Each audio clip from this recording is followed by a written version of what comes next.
Dr. Marcus Hale grabbed Emma Hayes by the wrist in the middle of the nurse's station and yanked her chart from her hands so hard the metal clipboard clattered across the floor. Every head in the ER turned. He didn't lower his voice. He didn't even blink. "You touch my patient's file again," he said loud enough for the entire ward to hear, "and I will have you reassigned into bedpan duties so fast your little nursing certificate will still be spinning on the wall." Emma didn't move. She didn't flinch. She just looked at him with those flat, unreadable eyes, and that stillness, that absolute unnatural stillness, should have told him everything. It didn't. He had no idea what he had just done, and neither did the 11 armed men moving through the parking garage beneath their feet. If this story already has your heart pounding, you are exactly where you need to be. Subscribe to this channel right now, follow this story all the way to the end, and drop a comment telling me what city you are watching from. I want to see how far this story has traveled. Now let us begin. Emma Hayes had been at St. Gabriel's Medical Center for 4 months, and in those 4 months she had learned 3 things about the place. The first was that the coffee in the 3rd floor break room was always burning because nobody ever cleaned the carafe. The second was that the supply closet on the east corridor was always unlocked after 7 in the evening because the night janitor propped it open with a rubber wedge he kept forgetting to move. The third and most important was that the people who worked here had already decided who she was before she had spoken a single word to any of them. She was 29 years old. She was quiet. She had transferred to Florida from a regional hospital in Western Virginia with a file that said almost nothing interesting about her, and the staff at St. Gabriel's had filled in the blanks themselves. They decided she was timid. They decided she was inexperienced. They decided she was the kind of nurse who would spend 3 years drawing blood and checking vitals and never once threatening anyone's sense of how things were supposed to work. Dr. Marcus Hale had decided all of this within 48 hours of her arrival, and once Marcus Hale decided something about a person, the rest of the department generally fell into line behind him, because Marcus Hale was the kind of man who made the air in a room feel like it belonged to him. He was 44 board certified in emergency medicine, and he had the particular arrogance of someone who had never once been wrong in front of an audience. He was not a cruel man exactly. He was something more specific than that. He was a man who had learned early that being dismissive cost him nothing, and so dismissiveness had become his default setting the way other men defaulted to politeness or humor. He dismissed residents. He dismissed nurses. He dismissed administrative notes and safety protocols and any recommendation that did not originate from inside his own skull. And 4 months ago, the moment Emma Hayes had walked into his ER carrying her transfer paperwork and her regulation scrubs and her particular quality of silence, he had dismissed her too. Which was why on a Thursday morning in late October, when he snatched that clipboard out of her hand and said what he said he expected her to do what everyone else did. He expected her to look at the floor. He expected her to apologize or to press her lips together and walk away, or to do one of those small, wounded things that people did when Marcus Hale reminded them of their place. He expected her to disappear. She didn't disappear. She looked at him for a long moment with those gray eyes that had no performance in them at all. No anger, no fear, no plea for dignity. Just assessment. Just the quiet, mechanical process of a person cataloging information and filing it away. Then she bent down, picked up the clipboard, set it on the counter, and said, "Mr. Ortega in Bay 4 is showing early signs of compartment syndrome in his left forearm. The attending missed it on initial assessment. I've already flagged it in the system, but someone should look at him in the next 20 minutes." She walked away before he could answer. Marcus Hale stood at the nurse's station with his mouth slightly open, and for exactly 3 seconds, he experienced the rare and deeply uncomfortable sensation of not knowing what to say. Then he shook it off because that was what he did, and he walked toward Bay 4 because something in her voice had told him she wasn't guessing. She was right about the compartment syndrome. He never said so to anyone. 2 hours later, the elevator stopped working. It happened all at once. The lights in the elevator bank went dark, the floor indicators went blank, and the soft mechanical hum that buildings make when they are breathing normally dropped out of the air so suddenly that several nurses stopped mid-sentence without knowing why. Then 30 seconds after that, the security doors at the ambulance bay opened from the outside. They were not supposed to open from the outside. Emma was at the medication cart in the east corridor when she heard the first sound that didn't belong. It wasn't a gunshot, it wasn't shouting. It was the specific flat crack of a fire door being thrown open with more force than necessary, the kind of force that comes from someone who is not worried about being heard. She stopped. She set down the medication drawer she was holding. She turned her head. Her pulse did not change. That was the thing about Emma Hayes that no one at St. Gabriel's understood, because no one at St. Gabriel's had any reason to understand it. When other people heard a sound like that, their nervous systems began the ancient human negotiation between running and freezing. When Emma Hayes heard a sound like that, something else happened. Something quieter and more efficient. The same systems that other people had to fight against. She had spent years training until they worked for her instead of on her. Her heart rate actually dropped 2 beats per minute. Her vision sharpened. The background noise of the hospital, the monitors, the PA system, the distant elevator chime that was no longer chiming, organized itself into data she could sort. She counted footsteps. Heavy. At least 4 sets. Moving fast but not running, which meant they were confident, which meant they had done this before, or they had practiced it enough that it felt like they had. She counted the direction. Not from the ambulance bay itself, but from the corridor that connected the ambulance bay to the main ER floor. They were already inside the perimeter. She pulled out her phone and typed a text to the charge nurse, Sandra Okafor, whose station was on the other side of the wall from the main ER entrance. The text said, "Security breach East Corridor. Do not use overhead. Get patients down. Now." She sent it and put the phone away and moved. She did not run. Running drew attention and broke cover and told everyone in a room that something catastrophic was happening before you had any control over what they did with that information. She walked quickly the way nurses always walked, with purpose and direction, and she angled toward the supply closet on the East Corridor, the one with the rubber wedge, the one that was always unlocked after 7, except that it was only 9:43 in the morning, and when she tested the handle it was locked. She did not waste time on the door. She turned and moved toward the linen alcove 3 meters back, the one behind the rolling cart, and she pressed herself into the angle between the cart and the wall, and she waited. The first man came through the corridor door 30 seconds later. He was wearing a gray tactical vest over dark street clothes, and he was carrying a compact submachine gun and at low ready, and he moved with the particular rhythm of someone who had cleared buildings before. Not a professional exactly. Professional enough. He swept the corridor, saw the medication cart, saw the closed supply closet door kept moving. Behind him came a second man, then a third. The third one paused. He looked at the linen cart. Emma did not breathe. He looked for 2 full seconds, then turned and followed the others. She counted to 5. Then she came out of the alcove and went the other direction, toward the stairwell, toward the ER charge desk, toward Sandra. Sandra Okafor was 41 years old and had been a charge nurse for 11 years, and she had the particular quality of competence that comes from having handled every kind of emergency that a large urban hospital can generate. She was not easily frightened. But when Emma came through the stairwell door and crossed to her in 6 steps, Sandra looked at her face and felt the hair on her arms stand up, because Emma's face said something that Sandra had never seen it say before. It wasn't panic. It was something more serious than panic. It was certainty. "How many did you see?" Sandra said, not a question. 3 in the East Corridor.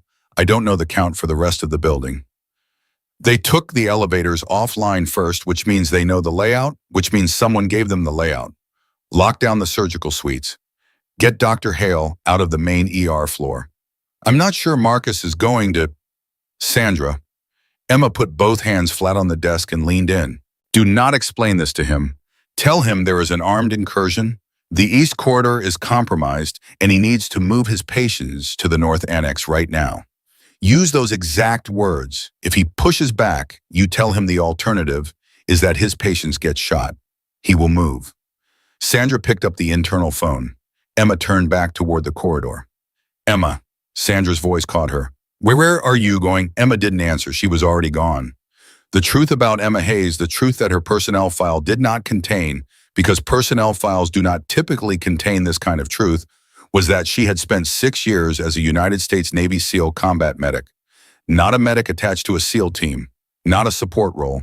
She had gone through BUD/S and she had gone through SARE, and she had deployed 4 times to active combat environments where her job had been both to keep men alive and to put men down when the situation required it. She had left the Navy 14 months ago, under circumstances that her discharge papers described as voluntary separation, and that were in fact considerably more complicated than that. She had come to St. Gabriel's because a hospital in the civilian world was the closest thing she knew to the controlled chaos she had spent 6 years learning to function inside. She had come here because she needed something that felt like purpose without the machinery of war attached to it. She had come here, if she was honest with herself in the quiet moments before sleep, because she had not yet figured out how to be anything other than what she was, and what she was someone who moved toward danger instead of away from it, and at least in a hospital that quality could be channeled into something that kept people breathing. She had not expected to need the other parts of herself this soon. She moved through the hospital the way she had moved through a dozen compromised structures in a dozen other countries, along the walls using corners, reading the sound of the building, the way a musician reads a score. She had cataloged St. Gabriel's in her first week without meaning to. It was automatic by now, the same way breathing was automatic. She knew where the load-bearing walls were, she knew which corridors were dead ends and which ones had secondary exits. She knew where the security cameras were, and more importantly, where they weren't. She found the second group in the main ER atrium. There were 4 of them, and they had already established control of the space. 2 had patients and staff at gunpoint along the far wall. 12 people, maybe 15, pressed against the painted concrete with their hands visible. 1 was at the main reception desk doing something to the computer system. The 4th was standing in the center of the room with his weapon raised and his voice raised louder, working through the particular theater of terror that people like this used to keep rooms manageable. "Nobody moves," he was saying. "You do what you're told. Nobody gets hurt. You do what you're told." Emma assessed from the doorway for 4 seconds. The man at the computer was the priority. Whatever he was doing to the system, it was the reason they had come in with enough confidence to take the main atrium rather than operating from cover. He was either locking down communications or he was looking for something. Either way, he needed to be interrupted. The man in the center of the room was the most visible threat, but not the most dangerous one, because his attention was distributed across the entire group of hostages, and he could not concentrate his focus. The 2 along the wall were dangerous in a focused way. One of them was watching the hostages with the specific flat attention of someone who had been told to shoot if anyone moved. The other one was scanning, which meant he was the lookout, which meant he was the one most likely to notice her. She had no weapon. She had a hospital badge, a pen in her breast pocket, a pair of trauma shears on her hip, and approximately 4 seconds before the scanning man completed his sweep and brought his sight line to the doorway where she was standing. She stepped back. She needed to get to Dr. Hale's office. Not because she needed Hale, because Hale had a thing that she had noticed on her 3rd day at St. Gabriel's when she had been sent to deliver a referral form and had spent 45 seconds in his office waiting for him and had clocked it on the wall behind his desk with the same automatic cataloging instinct that had kept her alive in 4 combat zones. He had a plaque on his wall from his time as a U.S. Army Reserve surgeon. And next to the plaque, because Marcus Hale was the kind of man who believed in displayed credentials and displayed histories, was a framed photograph from his reserve unit. And mounted below the photograph, because Marcus Hale was also the kind of man who believed that objects that belonged together should be kept together, was a locked display case. Inside the display case was a Beretta M9 service pistol. Emma went up the back stairwell. She was on the 2nd floor when her phone vibrated. She looked at it. The text was from a number she didn't recognize, and it said, "3rd floor, or suite 3. They have 3 surgeons and a pediatric patient mid-procedure, requesting immediate assistance." Castillo. She stopped on the landing. Castillo. She ran the name. There was a Dr. Rafael Castillo on the surgical roster, general surgery. She had seen him twice in the cafeteria and once in the hallway. She had not spoken to him. She typed back, "How did you get this number?" The response came in 11 seconds. "Sandra gave it to me. She said you were the person to contact. She said, and I am quoting her directly, that you would know what to do." Emma stood on the stairwell landing for exactly 3 seconds. Then she typed, "Keep the OR doors locked. Do not let anyone in regardless of what they say. I will come to you. Do not call out. Sit tight." She sent it and kept moving up the stairs. She reached the 2nd floor corridor and turned toward Hale's office and found the door locked. She took the trauma shears from her hip and used the handle end against the small window beside the door frame Frame one controlled strike, not hard enough to be loud, hard enough to break the single pane, and reached through and unlocked it from the inside and opened the door and was across the room and at the display case in 4 steps. The display case had a combination lock. She had not anticipated the combination lock. She looked at it for 1 second, then she looked at the plaque on the wall. The plaque said Marcus Hale, and it said his rank and his unit designation, and it said the year of his service, 2003. She tried the year. The lock opened. She took the pistol. She checked the magazine. It was loaded. She racked the slide and confirmed the chamber and put the safety on and tucked it into her waistband at the small of her back and pulled her scrub top over it. Then she left Hale's office and went back to the stairwell and went up another flight. OR Suite 3 was at the end of the 3rd floor surgical corridor behind 2 sets of security doors that required keycard access. Both sets of doors were standing open. Emma stopped. Open OR doors during an active procedure meant one of 2 things.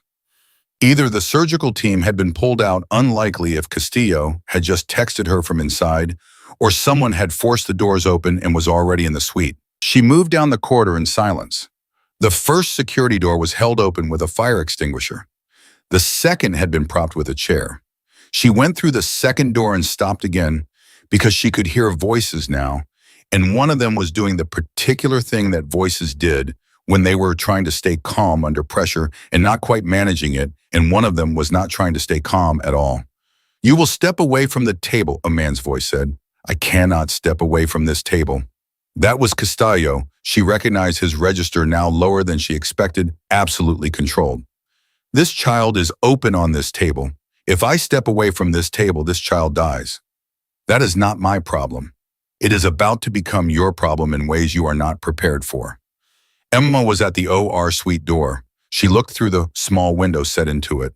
2 men with weapons. Castillo, at the operating table, still working, his hands still moving inside the surgical field, with a focus that was either extraordinary courage or something beyond courage entirely. 2 other surgeons backed against the far wall, hands raised.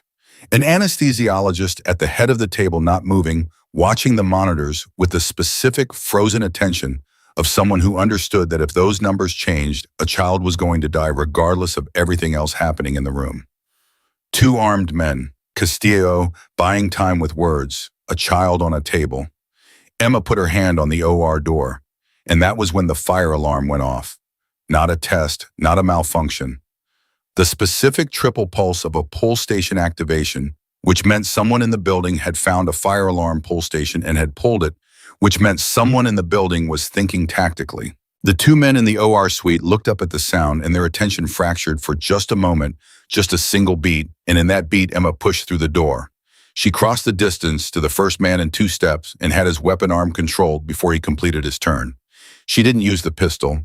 She used leverage and his own momentum and the specific geometry of joint locks that she had practiced so many times. The movements lived in her muscles rather than her memory.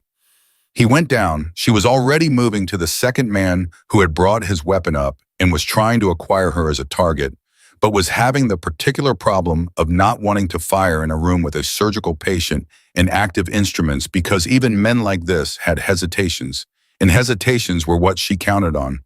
She closed the distance before he resolved the hesitation. She took the weapon away from him with both hands and used it as a lever and put him on the floor and zip-tied both his wrists with the surgical restraints that Castillo handed her without being asked, without pausing his work, without looking up from the child on the table. "Took you long enough," Castillo said. "I made 2 stops," Emma said. "Are there more of them?" "Yes." "How many?" She thought about the count. 3 in the east corridor, 4 in the main atrium, 2 here. That was 9. Wherever the operation had been staged from, 9 was not the final number. There were more in the building. There had to be. You didn't cut communications and take a building this size with 9 people. "More than I've cleared so far," she said. "Stay in this room. Keep those doors locked. I'll send someone to you when it's done." Castillo looked up at her then for the first time since she had come through the door. He looked at the 2 men on the floor. He looked at Emma. He looked at her the way people looked at something they had badly miscategorized, with the particular expression of a person updating their understanding of the world faster than they were comfortable with. "Who are you?" he said. She was already at the door. "I'm the nurse," she said. She went back into the corridor. Her phone was vibrating again. This time the text was from Sandra, and it said, "They're asking for Emma Hayes by name, main atrium, lead man on the PA system. He just said your name." Emma, what is happening? Emma stopped walking. They were asking for her by name. She stood in the empty corridor with that information and let it move through her, let it settle into the shape of a thing she could understand. They knew she was in the building. They knew her name. They had come to a hospital with weapons and a building layout and knowledge of the elevator systems, and they had asked for her specifically, which meant this was not random, which meant this was not about the hospital. This was about her. The 11 years that Emma Hayes had spent before St. Gabriel's, the years her personnel file didn't discuss the years that lived in her body, instead of in any document, had left her with a list of people who had reasons to find her. Most of them were in federal custody. Some of them were dead. A few were neither. She started walking again faster now toward the stairwell, toward the main atrium, toward the man on the PA system who knew her name. Because if they had come here for her, then everyone else in this building, the patients, the nurses, Sandra Okafor, Marcus Hale, the child in OR Suite 3, was in danger, not because of who they were, but because of who she was. And that meant the fastest way to end this was not to hide. It was not to wait for the police that someone had surely called by now.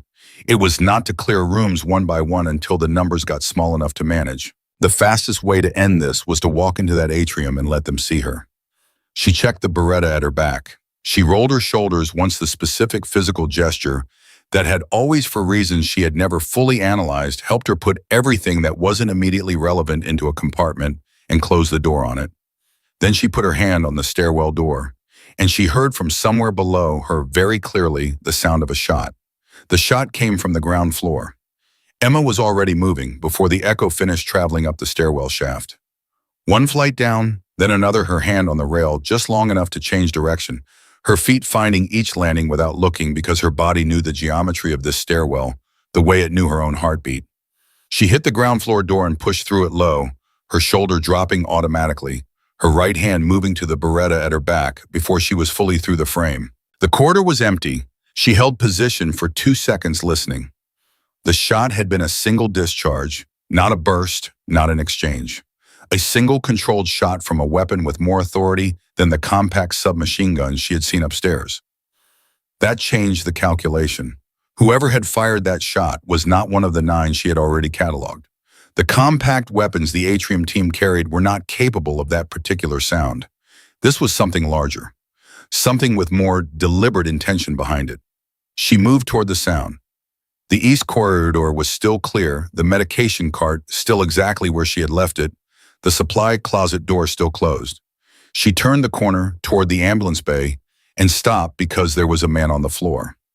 He was face down, arms out, not moving, and he was wearing the same gray tactical vest as the others, and he was breathing. She could see the rise and fall from where she stood, so the shot had not killed him. Someone had put him down without killing him. That required a specific kind of skill and a specific kind of intention, and it meant there was someone else in this building doing the same work she was doing.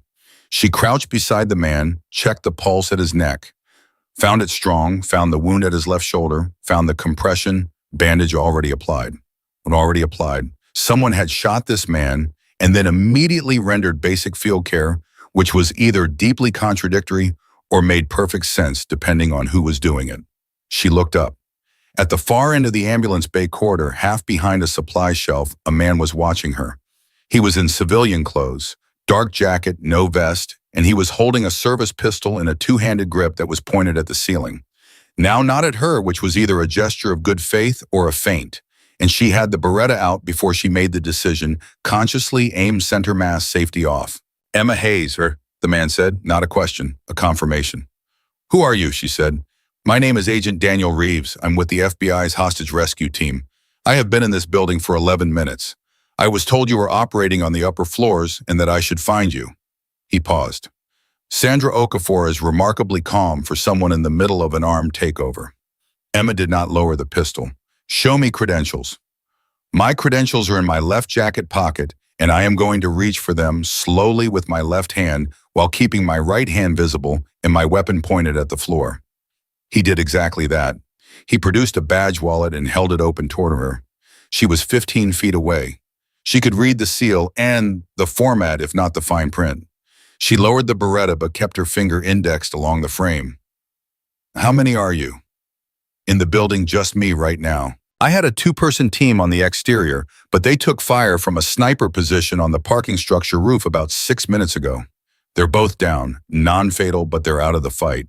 He said it the way people said things when they were managing the weight of them rather than feeling them, which she recognized because she did the same thing. Backup is staging 3 blocks out. They are waiting on the hostage count and the layout of the opposition before they breach. I was sent in to do the assessment. One-man assessment team. The opposition had a 4-minute warning on our approach. They knew we were coming, which is why I need you to tell me what you've seen right now, because whoever they have feeding them information is still feeding it. Emma absorbed this and filed it and kept moving.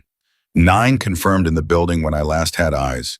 3 East Corridor, 4 Main Atrium, 2 in OR Suite, 3 on the 3rd floor. The 2 in the OR are neutralized and zip-tied. The East Corridor team swept through toward the main ER floor approximately 14 minutes ago. I don't know their current position. Reeves was already on a radio relaying the numbers in a low voice, his eyes still on her. Then he said, there are 14 total. We had signals intelligence on the planning cell. 14 operators, 2 of whom are running command and control from a vehicle in the parking structure. You've either neutralized or accounted for 9, which means there are 3 unaccounted for in the building, plus the 2 in the vehicle. He looked at the man on the floor. This one was trying to access the hospital's internal communications relay in the utility bay. He had a device. I have the device. What's the device? It's a jammer, specifically designed for hospital communication frequencies. If he had gotten it fully installed, your staff would have had no internal communications at all. No phones, no intercoms, nothing. He pulled a small black unit from his jacket. It's disabled, but someone wanted this place completely dark. Emma thought about the man in the main atrium at the reception computer. They're also in the system. Someone is working on the hospital's computer network from the main ER reception desk. Reeves went still. What kind of access? I don't know yet. I didn't have time to assess. He said something quietly into the radio that she couldn't quite hear, and then he said something louder that she could, which was, tell command we may have a medical records breach in progress. Full patient database. Get the IT emergency protocol. He looked back at Emma. That's what this is about. She waited. St. Gabriel's is one of 8 hospitals in the country that participates in a federal medical monitoring program. Classified patients, witness protection, federal informants, operators from various agencies who require medical care under protected identities. St. Gabriel's has 17 such patients currently in its system. Someone wants that list. Emma felt the information settle into place with the particular click of a thing she had already half understood snapping into full resolution. They had come for a list, not for her, for a list that would tell someone in the world exactly who 17 protected people were, where they were, what names they were using, what their medical vulnerabilities were. And the fastest way to get that list without triggering immediate federal response was to take the hospital dark communications elevators, external access, and crack the system from the inside before anyone could shut it down remotely. How long has the man at the reception computer been at it? Reeves said, 15 minutes minimum. Then we have maybe 5 minutes before he completes the extraction. He was already moving. We need to get to that computer terminal. We need to get through 4 armed men to reach that computer terminal. I'm aware of the math. Are you aware, Emma said, keeping pace with him, her voice level, that the man on the PA system asked for me by name 7 minutes ago, that they know I'm in the building and they know who I am? Reeves stopped walking. He turned to look at her, and she watched the calculation move across his face, the same rapid internal accounting she was doing herself, and she watched him arrive at the same place she had already arrived. They didn't just know you were here, he said slowly. They knew what you were. That's why they asked for you. They wanted to flush you out. They wanted to know if the asset they'd heard about was real or a rumor. He paused. What did you do, Hayes, before the Navy discharge? What specifically did you do? That is a conversation for a different time and a different location. I'm asking because if they have a file on you, if they knew your skill set before they walked in here, then they didn't come with just a jammer and a plan to crack a database. They came prepared for you specifically, which means, which means there are 3 people in this building that I haven't found yet, Emma said, and at least one of them is specifically tasked with me. The silence between them lasted exactly 2 seconds. Then both of them started moving at the same time. They took the corridor that bypassed the main hallway, moving parallel to the ER floor, Emma in front, because she knew the building and Reeves knew it from a blueprint, which was not the same thing. She was counting doorways and adjusting. She stopped at the junction of the east corridor in the main ER access hallway and held up a closed fist, and Reeves stopped 3 feet behind her without being told to, which told her something about his training. She looked around the corner. The main ER access hallway was not empty. There was a man she hadn't seen before back to the wall, positioned at the junction where the access hallway met the main atrium weapon, up watching the atrium entrance. Not one of the original 9. One of the 3 unaccounted for. He was covering the door, which meant someone inside the atrium had anticipated that the threat would come from this direction, which meant someone inside the atrium had thought about this more carefully than she had given them credit for. She pulled back and looked at Reeves and held up one finger and pointed at the junction. He nodded. She thought for a moment. Then she held up her badge, the hospital badge, the laminated one with her name and her photograph, and the St. Gabriel's logo, and she held it where Reeves could see it, and she looked at him until he understood what she was going to do. His expression said he did not like it. She went around the corner. She walked down the access hallway at the pace of a nurse who was frightened but compliant, which was a specific pace, neither too slow nor too fast, the pace of someone who had already decided that cooperation was the path forward. She held her hands slightly away from her body. She kept her chin level. She let him see the badge, and she let him see the scrubs, and she let him see everything about her that said hospital employee civilian, not a threat, and she watched him make the decision to let her approach, rather than to stop her at range, because she was visibly unarmed, and she was moving in a non-aggressive pattern, and people like him made quick reads on non-aggressive patterns. She was 8 feet away when she saw his eyes change. Something had told him. Maybe it was the way her weight was distributed. Maybe it was something in her eyes that was not fear. Maybe it was the fact that she was walking toward a man with a gun without her hands shaking, and even compliant civilians shook. Whatever it was, she saw the moment of recalculation in his face, and she was already moving into it before he could act on it. She closed the last 8 feet in just over a second.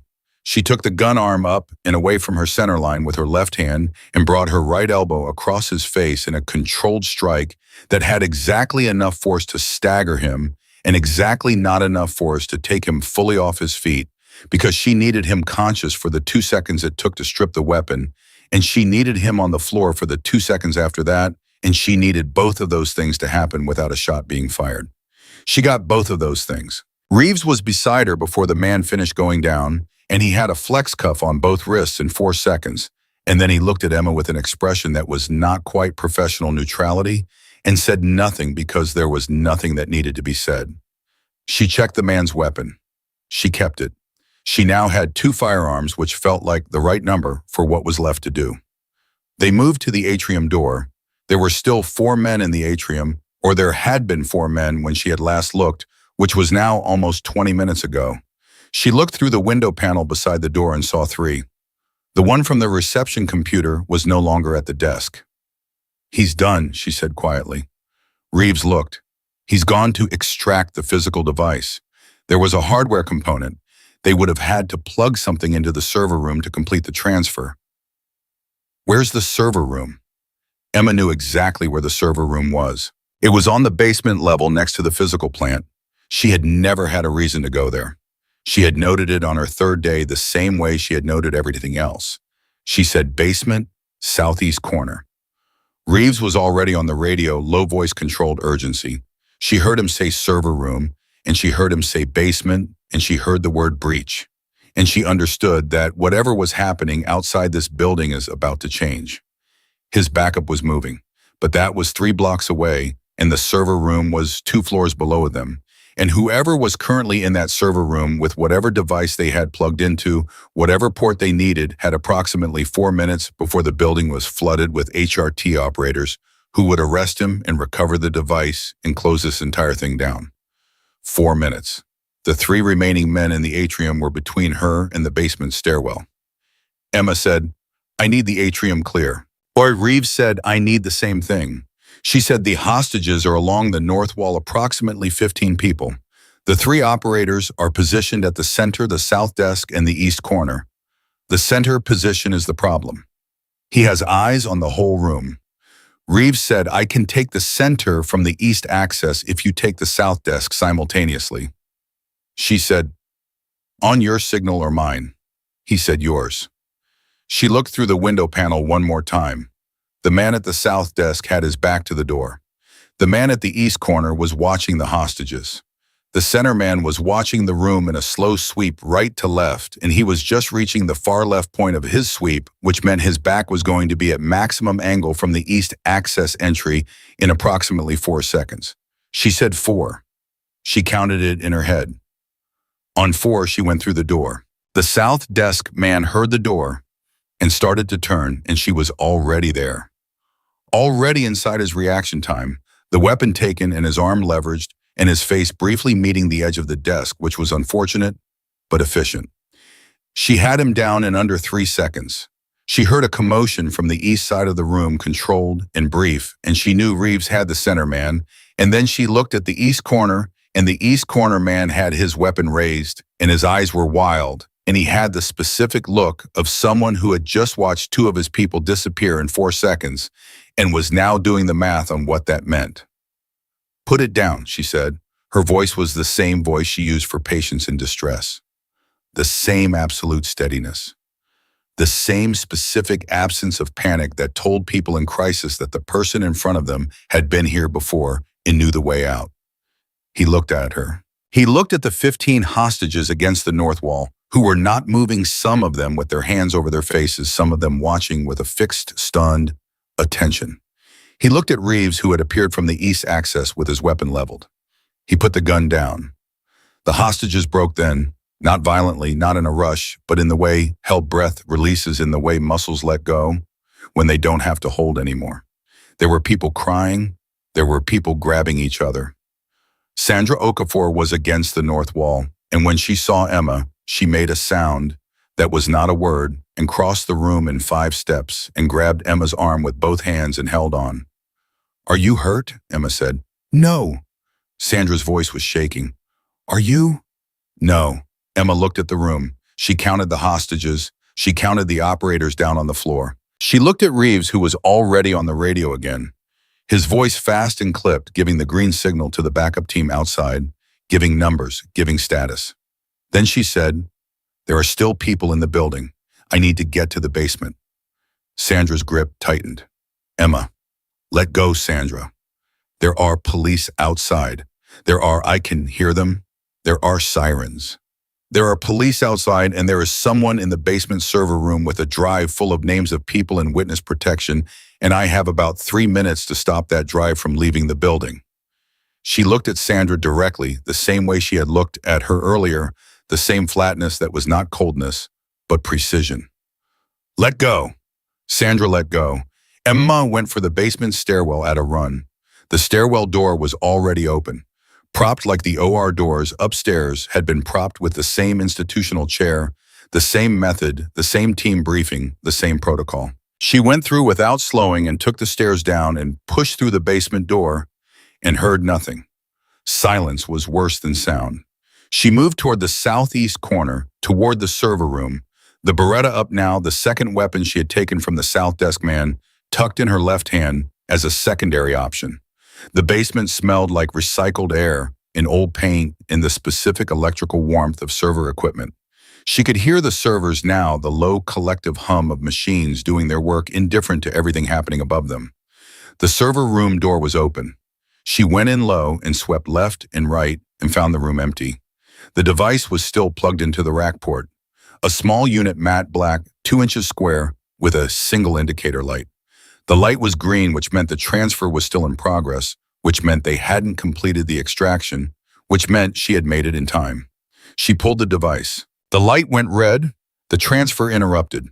She looked at it in her hand for a moment, this small square of matte black plastic that had 17 lives in it, 17 people who had done something dangerous and necessary and had been promised that they would be protected afterward.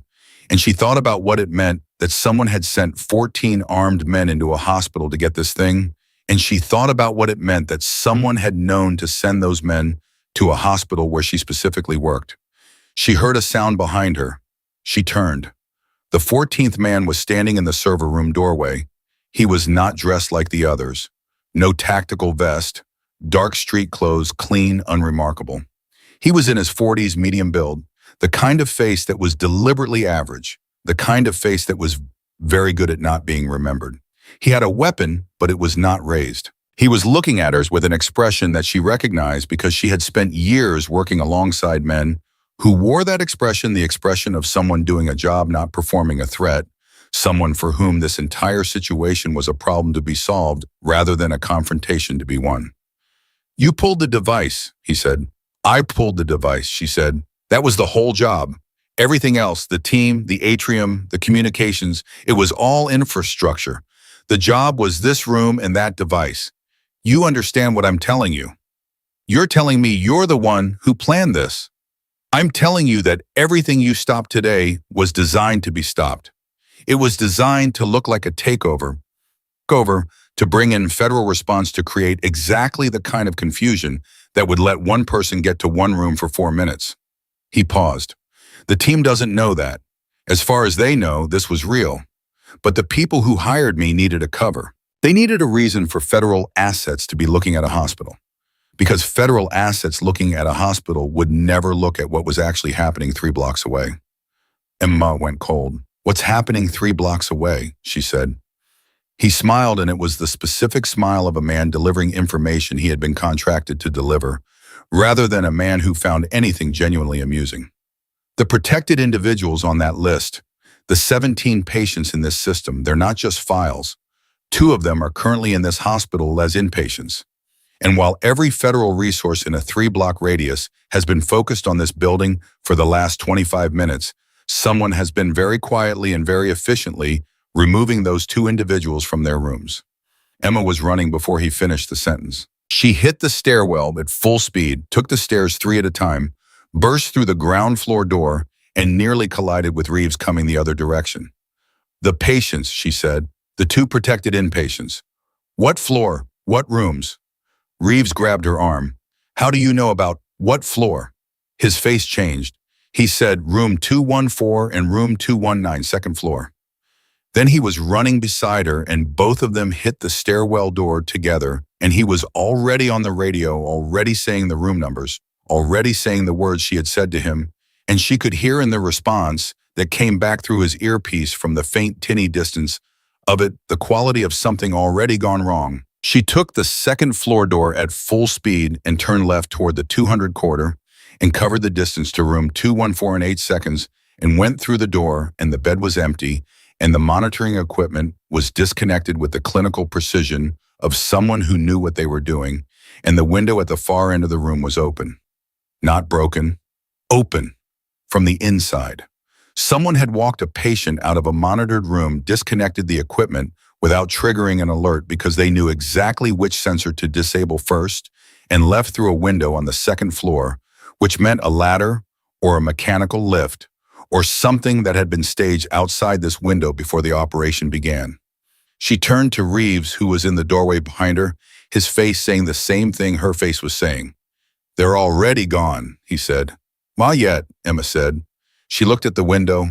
She looked at the angle of it relative to the building exterior. She thought about the parking structure, which was attached to the main building on the south face, which put the second floor of the parking structure at nearly level with the second floor hospital rooms on the south-facing corridor, which put it close enough to... She went back through the door at a run. Reeves called after her. She heard him. She didn't stop, because the man in the basement had told her what was happening 3 blocks away, but 3 blocks away was not where those patients were right now. Those patients were in this building or on its perimeter, because 25 minutes was not enough time to move 2 hospital inpatients, at least one of whom was presumably connected to monitoring equipment 3 blocks through a neighborhood that was currently saturated with law enforcement response. They were still close. She went up instead of out back to the stairwell, up 1 more flight to the 3rd floor. Not to the surgical suites, but to the south-facing utility access, the door that she had noted on her third day, because it was marked maintenance only, and it was the kind of door that led to roof access on the south face of the building, which ran directly above the parking structure. The door was unlocked. She went through it and up the utility ladder and pushed the roof hatch open and came out into the gray October morning and saw them immediately. Two men in medical scrubs, borrowed the kind of cover that worked in a hospital because everyone was wearing scrubs moving across the connecting bridge between the hospital roof and the parking structure upper level. Each of them was supporting a person who was walking under their own power, but not steadily the specific gait of someone recently medicated or recently moved from a reclined position. The two protected patients, moving toward a vehicle that was almost certainly waiting on the upper level of the parking structure. Emma ran. The connecting bridge was 60 feet across. The two men in scrubs heard her coming at 30 feet and turned, and the one on the right let go of his patient and reached for a weapon, and Emma made a decision in a fraction of a second that the patient could stand unsupported for the 4 seconds this was going to take. And she was right. The patient stumbled, but stayed upright, and she closed the last 20 feet and hit the man on the right with everything she had. The man on the left dropped his patient, which was the moment she had been afraid of, the moment where a patient hit the concrete, but Reeves was on the bridge behind her. Reeves, who she had not known was there until she heard his footsteps, and he caught the second patient by the arm and pulled them clear and shouted something into his radio that she caught only the end of the word roof and the word bridge and the word now. The man on the right was down. She had the man on the left by the vest, both of them against the bridge, railing his weapon on the concrete between their feet, her knee on his thigh and her forearm across his chest and her face 6 inches from his. "You're done," she said. He looked at her. He was younger than she'd expected, and he had the look that young men sometimes had when the thing they had agreed to do had turned out to be larger and more real than it had seemed in the planning, and the calculation behind his eyes was visibly running out of options. His hands came up, away from his body, palms out. She stepped back. Below them on the street, she could hear vehicles. Multiple fast, the specific, synchronized sound of a tactical convoy. The HRT backup coming in, the building being sealed, the perimeter closing around the parking structure. She looked at the two patients who were sitting on the bridge deck, now Reeves beside them, his hand on one of their shoulders. They were disoriented. They were frightened. They were alive. She looked at the device in her jacket pocket, the small matte black unit with the interrupted transfer and the 17 names that were still protected. And then she heard from somewhere below, from the parking structure, 2 shots in rapid succession, and Reeves lifted his radio and listened, and what came back through the earpiece turned his expression into something she could not immediately read. "The command vehicle," he said. "The 2 running command and control." He paused. "They surrendered." Emma said nothing. "The operation is contained," Reeves said. He was looking at her the way Castillo had looked at her, the way Sandra had looked at her, with the expression of a person who had filed her under one category and was now doing emergency recategorization. 14 operators all accounted for. 2 protected federal patients recovered. Database breach interrupted. He paused again. "You want to tell me how you knew where they were going?" "The man in the basement told me Beatan," she said. Reeves went very still. "The man in the basement. He was the planner. He wanted me to know. The whole thing, the device, the server room, he said it was cover. He said the real job was removing those patients while everyone was looking at the building." She looked at Reeves steadily. "He walked away while I was running up here. You should know that." Reeves stood up slowly. "He walked away." "Yes. And you let him." "I had a choice between stopping one man and saving 2 people on this bridge. I made the choice." Reeves looked at her for a long time. Then he said, "You understand that man is going to be a problem." "Yes," Emma said. "I know." She knew something else too. Something she didn't say to Reeves. Something she was still turning over in the part of her mind that ran parallel to everything else. The man in the basement had told her about the patients. He had given her exactly enough information to run in exactly the right direction at exactly the right moment. He had told her the operation was cover. He had told her everything she needed to end it cleanly. He had not needed to do any of that, which meant he had wanted her to succeed, which meant there was a reason he had wanted the operation stopped, which meant the people who had hired him had not hired him to do what they thought they had hired him to do. And that meant this was not over. It was nowhere close to over. She walked back across the connecting bridge toward the hospital. Past the two men on the ground, past the two patients, Reeves was now guiding carefully toward the roof hatch, and she put the device in her pocket, and she put her hand on the door handle, and she felt the weight of what was still moving in the background of this day, like a current under ice. Below her in the building, she could hear the sweep beginning. She could hear the boots and the radios and the organized machinery of a federal response doing what it did when it finally got to do it. She could hear people calling all clear, room by room, floor by floor. She went inside. Marcus Hale was standing in the third-floor corridor. He had the expression of a man who had followed instructions for the first time in years and was not sure how he felt about it. His sleeves were rolled up, which meant he had been working, which meant that whatever had happened on his floor during the last 40 minutes had required him to function as a doctor rather than an administrator, which was probably good for everyone involved. He looked at Emma when she came through the roof access door. He looked at the weapon in her hand. He looked at her face. He said, "My gun is gone." "I'll return it," she said. "My display case is broken. I'll pay for the glass." He was quiet for a moment. Then he said, "The patient in Bay 4, Ortega, the one you flagged this morning for compartment syndrome. What about him?" "He's going to be fine. We got to him in time." Another pause longer. "You were right about that." Emma looked at him. He was not a man who said things like that. He was a man who found ways to not say things like that, who found structural alternatives to acknowledging that anyone else in the room had been correct. She could see what it cost him, even this small version of it, even this oblique approach to it. She said, "Good." She started walking toward the stairwell. "Hayes." His voice stopped her. She turned. Marcus Hale, 44 years old, board certified in emergency medicine, the man who had snatched a clipboard from her hand in front of an entire ward and told her she was nothing, was standing in the corridor, looking at her with an expression she did not have a file for because she had never seen it on his face before. He said, "Who are you?" The second person to ask her that today. Castillo had asked it, now Hale, and Reeves had asked her a version of it. And the man on the PA system had known her name and asked for her, and somewhere in a stairwell, a man with a planned-looking face had delivered her exactly the information she needed and walked away, and she was standing in a hospital corridor with a stolen Beretta and a federal agent's borrowed hardware and 17 protected names in her jacket pocket. She said, "I'm the nurse," and she walked down the stairs. The debrief room they put her in smelled like burned coffee and old carpet, which meant it was a federal room, and federal rooms always smelled like burned coffee and old carpet because nobody in the federal government had ever been assigned to care about that. It was a conference room on the 4th floor that the HRT had commandeered within 20 minutes of clearing the building, and it had a table and 6 chairs and a whiteboard with someone else's notes still on it from a budget meeting 3 weeks ago, and Emma sat in the chair closest to the door because she always sat closest to the door, and she waited. She had been waiting for 11 minutes when the door opened, and it was not Reeves.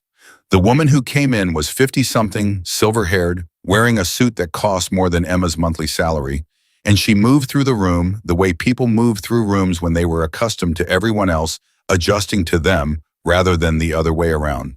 She set a folder on the table and sat down across from Emma and looked at her for a moment without speaking, with the specific quality of attention that Emma recognized as the kind used by people who were deciding how much of what they already knew to let you see. "Special Agent in Charge Diane Mercer," the woman said. "FBI, I run the Federal Witness Protection Medical Monitoring Program, the one your hospital participates in." She opened the folder and did not look at it. "I've read your file, Emma." "Which file?" Emma said. Mercer almost smiled. "Both of them." Emma said nothing. "The one that says you're a nurse from Western Virginia with a clean record and 4 months of service at St. Gabriel's. And the other one, the one with the redactions." She finally looked down at the folder. 6 years naval special warfare, 3 combat deployments, 1 joint operation with CIA assets in a country I'm not going to name in this room. Separated 14 months ago under circumstances that your discharge papers describe as voluntary, and that I know were not voluntary because I know what happened on that last deployment And I know why you left, and I know who made sure you would never be called back." She looked up. His name was Commander Paul Dreiser. And 3 days ago, Commander Paul Dreiser was found dead in his home in Alexandria, Virginia. The room was very quiet. Emma kept her face exactly where it was. She had spent years learning to do that, to hold her face in a position of neutral attention, while the interior of her was doing something entirely different. What the interior of her was doing right now was running very fast through a very specific series of calculations, the kind that involved timelines and connections and the particular architecture of things that were not coincidences. "When you say 3 days ago," Emma said, 3 days before this morning's incident? Yes. "And you're telling me this because?" "Because I want to see your face when I tell you," Mercer said simply. "I want to see if you already know." Emma looked at her directly. "I didn't know." "I believe you." Mercer closed the folder. "Here is what I know. Discretion. Paul Dreiser was the officer who signed your separation papers. He was also, and this is the part that did not make it into any official record, the officer who recommended you for separation in the first place. Specifically because of what you witnessed on that last deployment. Specifically because keeping you inside the military structure created a particular kind of institutional risk for certain people." She paused. "Those people have names. I've been building a case around those names for 14 months. The same 14 months you've been working as a nurse in this hospital." Emma was very still. "The man in the basement," she said. "The planner." Mercer nodded slowly. "His name is Victor Lane. He is a contractor with a history that runs through 4 different intelligence agencies on 3 continents. He has worked for the people I'm building a case against. But Victor Lane is also, and this is the part that matters right now, a man who reached a particular point in his professional life where the people employing him became a liability rather than an asset." She looked at Emma steadily. "He knew you were at St. Gabriel's. He specifically designed today's operation to put you in this building at this moment. Not to harm you, to activate you." Emma felt something move through her that was not quite anger and not quite understanding, and was somewhere in the complicated territory between them. "He staged a hostage situation to activate me," she said flatly. "He staged a hostage situation to produce a documented federal incident that would require an official debrief that would put you in a room with me." Mercer spread her hands slightly. "Here you are." Emma stood up. "Sit down, Emma. You used me. He used me. This entire morning, every person in that building, the patients, the staff, Sandra, the child in that operating room, all of it was infrastructure for getting me into a chair across from you." "The team was real," Mercer said, and her voice had a quality that was not apology, but was something adjacent to it, something that acknowledged weight without collapsing under it. "Victor Lane recruited real operators who believed it was a real job. The risk was real. He did not tell me how far this would go, and if I had known the full scope of what he was planning, I would have found another way." She paused. "But I did not know. And now we are here, and the question is whether you are going to walk out that door or whether you are going to sit back down and listen to what I need to tell you." Emma stood at the door with her hand not quite on the handle. She thought about the man in the basement, the deliberate way he had given her information, the specific information, the patience, the bridge, the direction to run. He had handed her the ending of his own operation and watched her sprint toward it, and the whole time she had thought she was making decisions, she had been following a script. She hated that more than she could say. She also understood it, which she hated almost as much. She sat back down. Mercer said, "The people I'm building a case against control 3 things that matter. They control a financial network that moves money through medical systems, hospitals, insurance companies, pharmaceutical supply chains. They control a small number of military and intelligence officers at senior levels who protect that network when it needs protecting.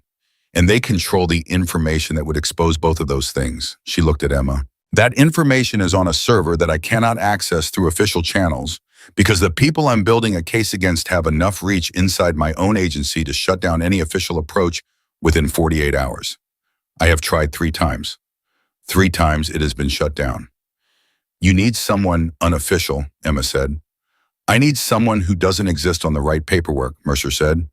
"A Navy SEAL who is no longer a Navy SEAL who has been living quietly in a civilian role for 14 months, who has no active federal affiliation and therefore no institutional footprint that can be tracked and flagged. Someone who can access a specific location, retrieve a specific piece of evidence, and deliver it to me without triggering the surveillance that kills every official approach I make. She looked at Emma steadily. Victor Lane spent 4 months positioning you in this hospital specifically because the server I need is physically located in the sub-basement of a building 2 miles from here. A building that happens to be the administrative headquarters of one of the largest hospital networks in the state. A building that no one finds suspicious when a nurse from a nearby hospital has reason to visit. Emma looked at the folder on the table. You said you've been building this case for 14 months. Yes. And in those 14 months, you didn't find another way in. I found other people. 3 of them. 2 are dead. 1 is in a coma in a hospital in Baltimore that is not thankfully connected to the network I'm describing. Mercer said it the way she had said everything else, with the weight fully acknowledged and the grief fully present, and neither of those things overriding the forward motion of what needed to be done. These are serious people, Emma. They have been doing this for a long time. They are very good at protecting themselves. And you think I'm better than the 3 people you tried before. I think you're different from them. They were all active federal assets. They all had files. They all had oversight structures that could be penetrated. She looked at Emma. You have a file, but it's the wrong kind. The kind people look at and decide you're now a priority. A voluntary separation, a quiet nurse in a mid-sized hospital. The kind of person the people I'm describing dismissed 4 months ago when they looked at this city and cataloged its assets and decided you were no longer a relevant variable. She paused. They were wrong. The door opened before Emma could respond. It was Reeves. He looked at Mercer and then at Emma and then back at Mercer with the expression of a man who had walked into a room and correctly assessed that something significant had just happened and was deciding whether he was supposed to know what it was. Mercer said, "Close the door, Daniel." He closed the door. He stayed standing. "Tell her," Mercer said. Reeves looked at Emma. "Victor Lane's fun. We ran his location after you told me he walked away from the server room. We had 3 agents on the exterior perimeter, full coverage of all ground-level exits. He was not among the individuals we detained. He was not identified on any of the exterior surveillance footage." He stopped. "He's gone," Emma said. "He's gone," Reeves confirmed. "But he left something. In the server room on the rack where the device had been plugged in. He left a phone, a burner fully charged, 1 contact in the address book." He looked at Emma. "The contact is labeled with your name." Mercer said nothing. She was watching Emma. Emma thought about the man in the basement. The average face that was not average. The specific economy of what he had said and what he had chosen not to say. The way he had given her just enough and held back the rest. The way the whole conversation had the quality of something rehearsed. Not because it was scripted, but because he had thought about it so many times it had become second nature. He had left her a phone with her name on it. She said, "Where is the phone now?" Reeves reached into his jacket and set it on the table between them. Emma looked at it. Small, cheap, the kind purchased at a gas station with cash, the kind that left no record. She looked at Reeves. She looked at Mercer. She picked up the phone and found the contact and pressed call. It rang twice. Victor Lane said, "You made it to the bridge in time. I wasn't certain you would." His voice was the same as it had been in the server room.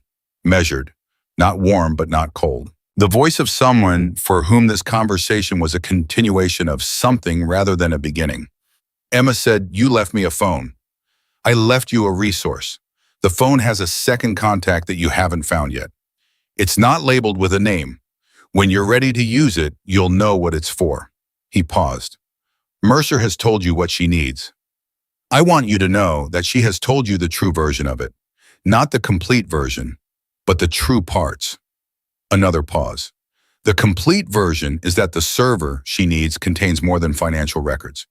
It contains the names of 4 current active operations that will result in the deaths of approximately 60 people if they are not interrupted within the next 72 hours. Those operations are the reason I'm doing this. The financial records are Mercer's reason. The 60 people are mine." Emma said, "Why should I believe that?" "You shouldn't," he said immediately. "You should verify it. The second contact on the phone is a woman named Carla Reyes. She works in the administrative building 2 miles from where you're sitting. She does not know she's a contact.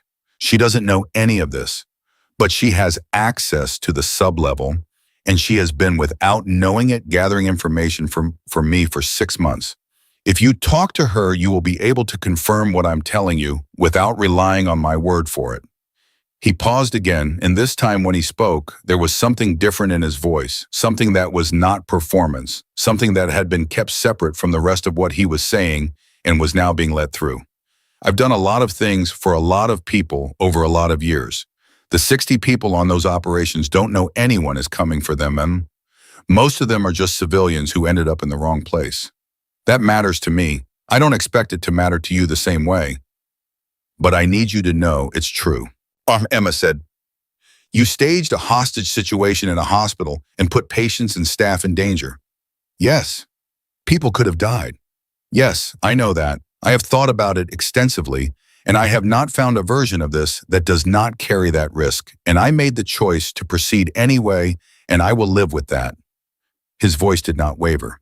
"I need you to make a choice too. You have 72 hours.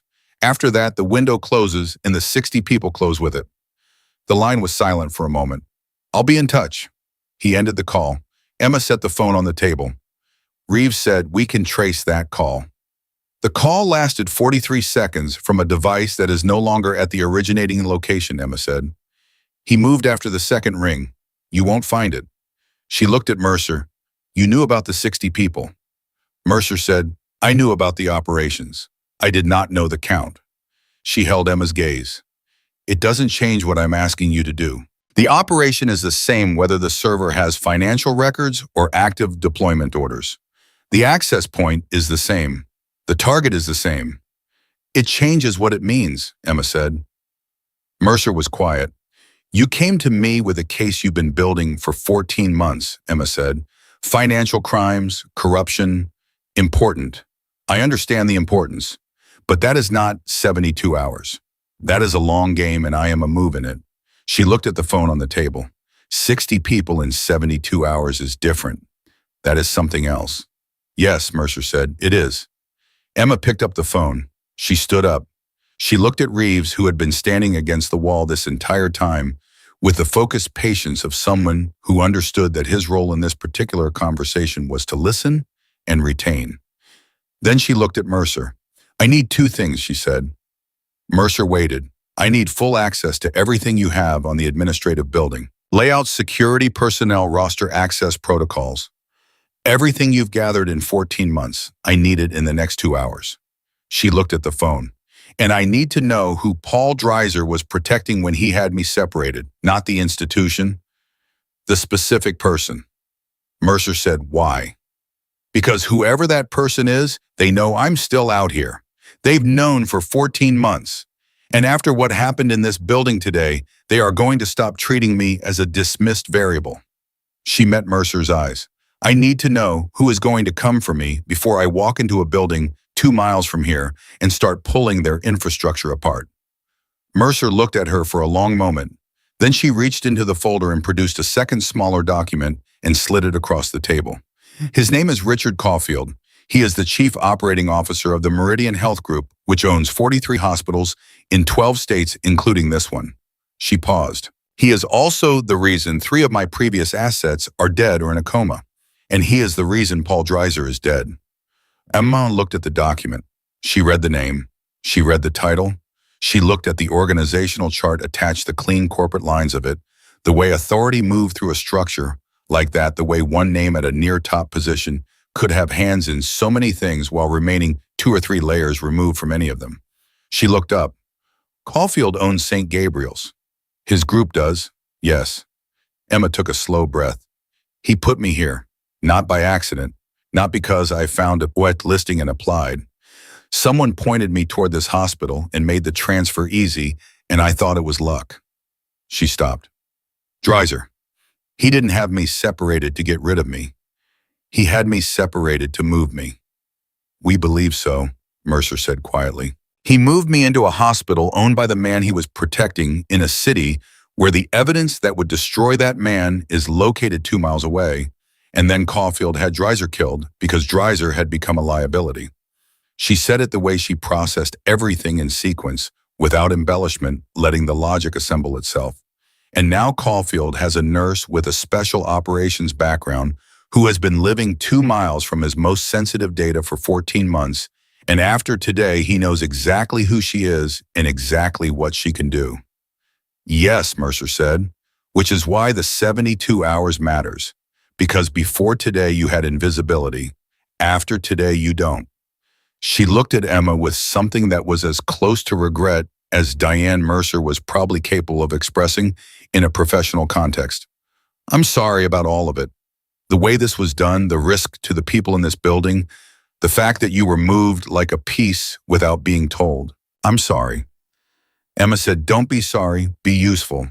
She picked up the folder. 2 hours. She walked out of the conference room and into the 4th floor corridor, which was busy now with federal agents and hospital administrators and the specific organized chaos of an aftermath. And she walked through all of it without making eye contact, without slowing down the folder under her arm and the burner phone in her pocket, and the name Richard Caulfield sitting in her mind like a stone dropped into still water, the ripples of it moving outward. She found Sandra Okafor in the 2nd floor break room, the one with the burned coffee, sitting at the table with both hands around a cup.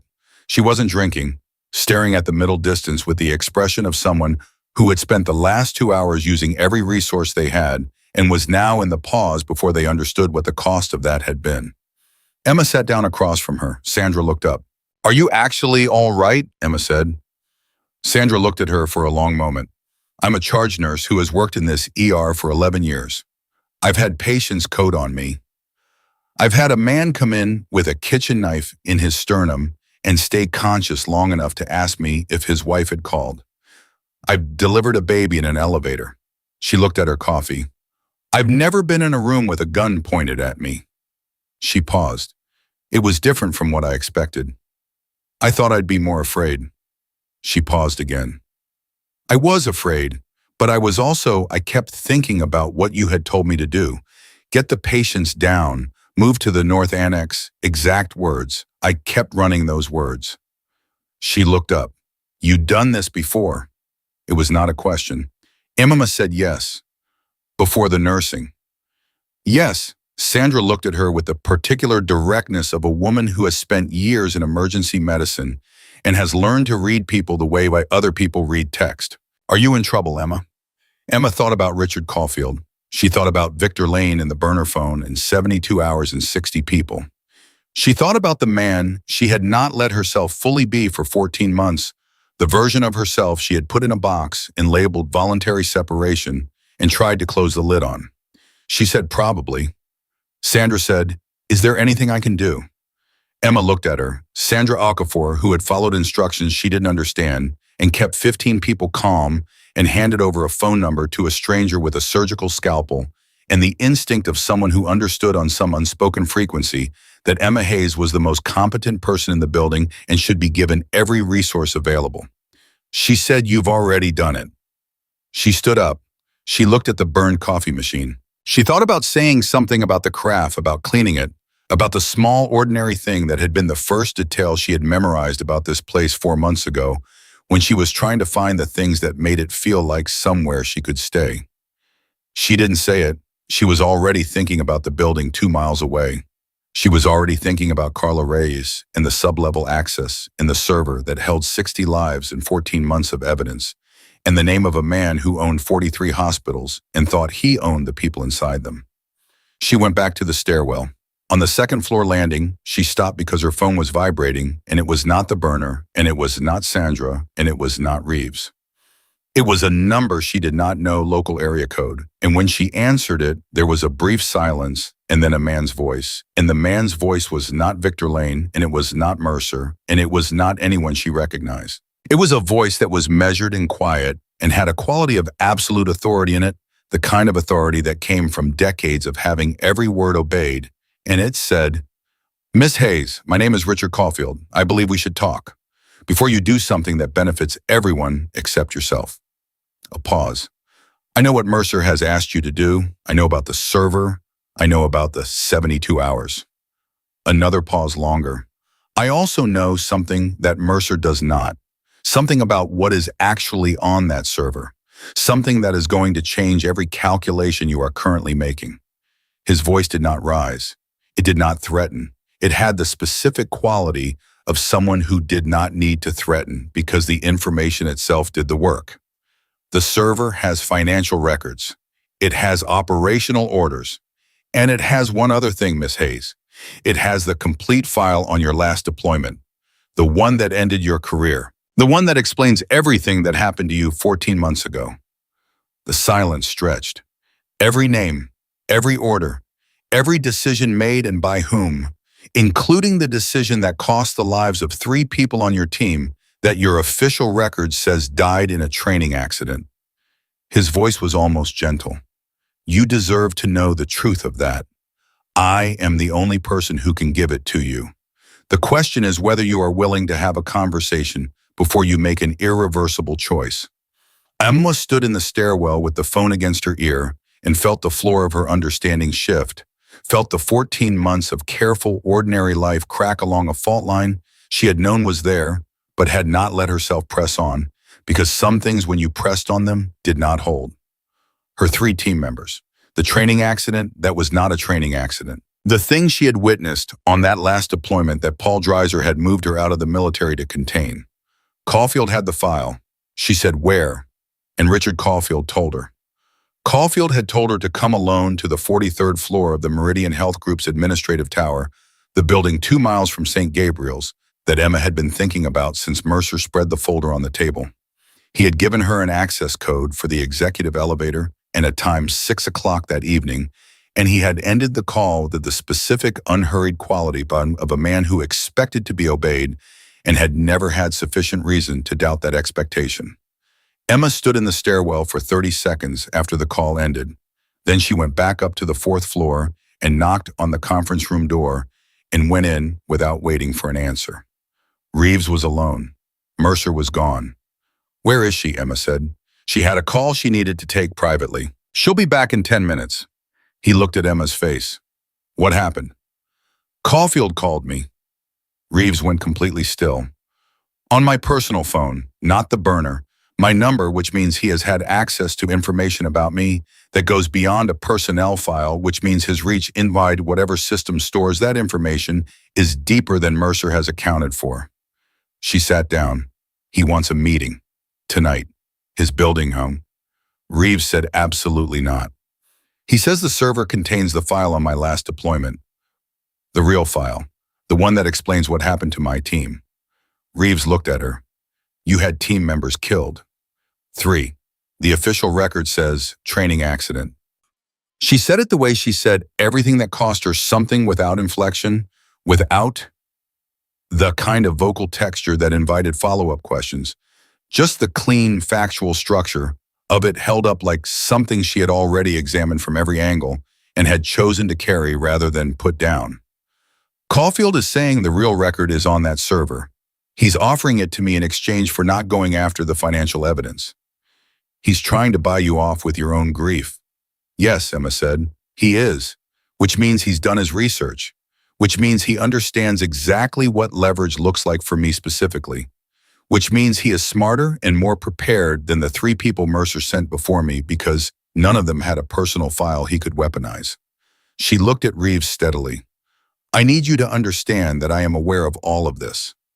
I am not walking into that building because he convinced me. I am walking into that building because it is the fastest way to confirm the layout of the sub-level server room and to establish whether Carla Reyes is actually accessible as a contact before I make a move on the evidence. Reeves said nothing for a moment. Then, you're going to use his meeting as a reconnaissance operation. He thinks he's using the meeting to neutralize me. I think we both use it for what we need and see who ends up with more when it's over. And if he decides to do more than talk, then I'll handle that too.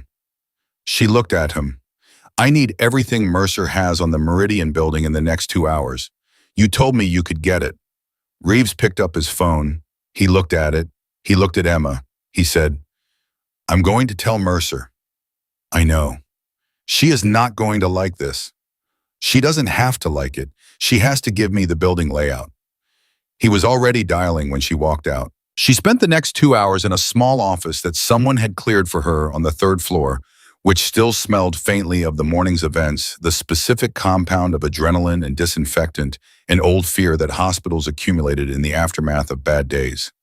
She read everything Reeves sent her: building plans, security rotation schedules, personnel roster for the administrative floors, visitor log protocols, the sub-level access map, which Mercer had apparently obtained from a city utility filing that predated the building's current use.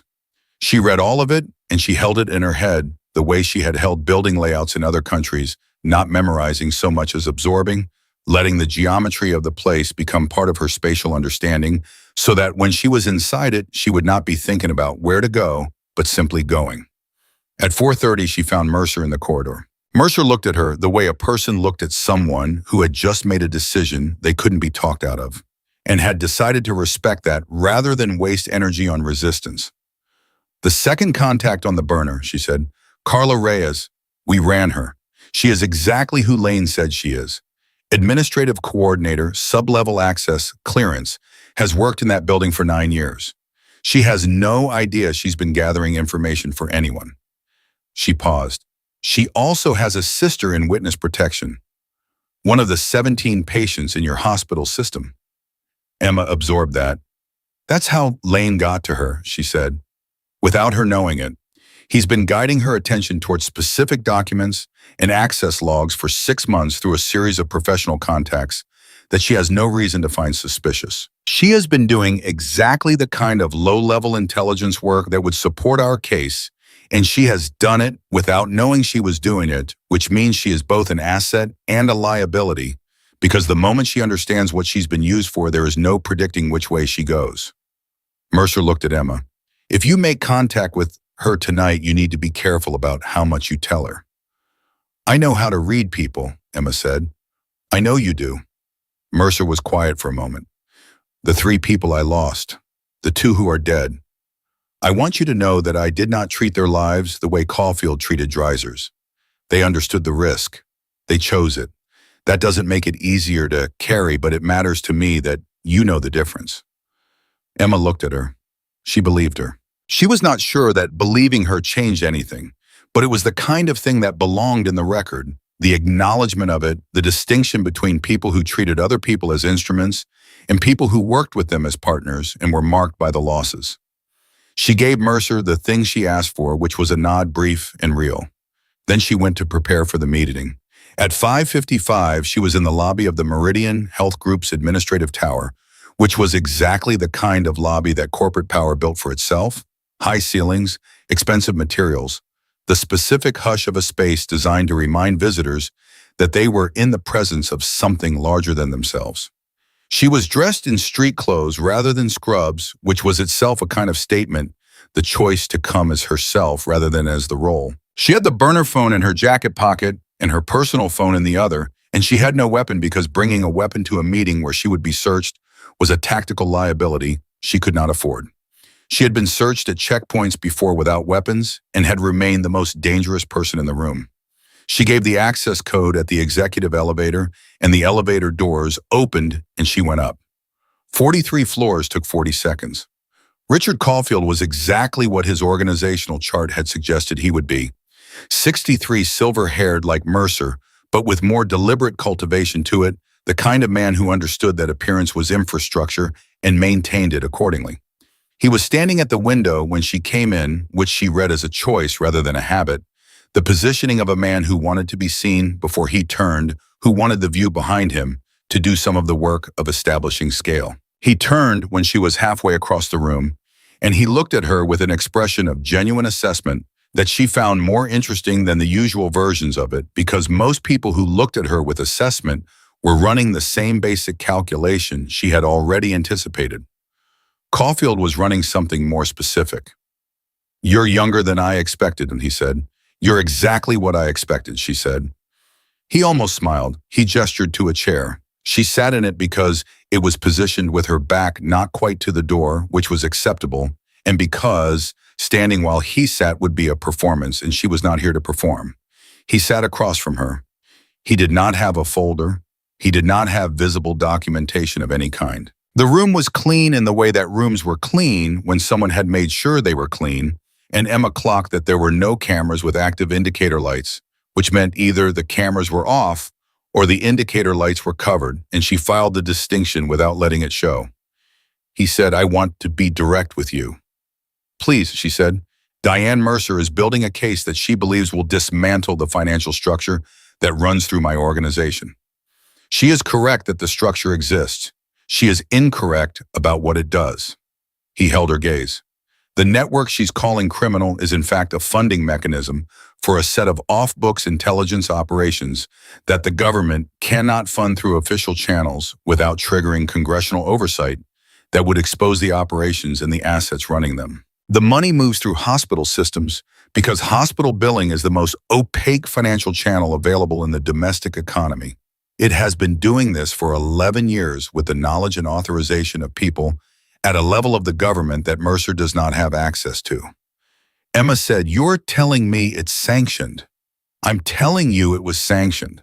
The people who sanctioned it 11 years ago are no longer in a position to defend that sanction because the political environment has changed. And so what was once an authorized program looks to someone like Mercer, who is looking at it from the outside like criminal enterprise." He said it without visible stress, with the fluency of someone who had rehearsed this specific argument or had made it enough times that it had become as comfortable as breathing. "What I need from you is not your silence. I'm not asking you to walk away from Mercer's investigation. I'm asking you to give me 48 hours to produce documentation that will reframe what she's looking at before she acts on evidence that will destroy both the legitimate operations and the careers of people who were doing what they were authorized to do." Emma looked at him. She had been doing this long enough to know the specific texture of a lie that was wrapped around a true thing. He was not inventing the sanction narrative. He may have believed parts of it. People like Caulfield always arranged their beliefs to be structurally convenient to support the architecture of their choices, and they were often sincere in the believing, even when the beliefs served only themselves. She said 3 people went after that server. 2 of them are dead. Those were decisions made by people acting outside my direction when they felt the exposure risk was unacceptable. I did not order those outcomes. I found out about them after, and I found the people responsible. He said it without flinching. "That is not the same as sanctioning it." "Paul Dreiser," she said. Something moved through his face. Just briefly, just a fraction of a second, but she had been trained to watch for the fractions. "Paul Dreiser made a choice that put my organization's exposure risk at an unacceptable level. The decision to act on that was not mine." "Whose was it?" He paused. "That is the file I'm offering you. Your team, your deployment, the decisions made, and by whom it traces to the same people who made the decision about Dreiser." "Not to me." He looked at her steadily.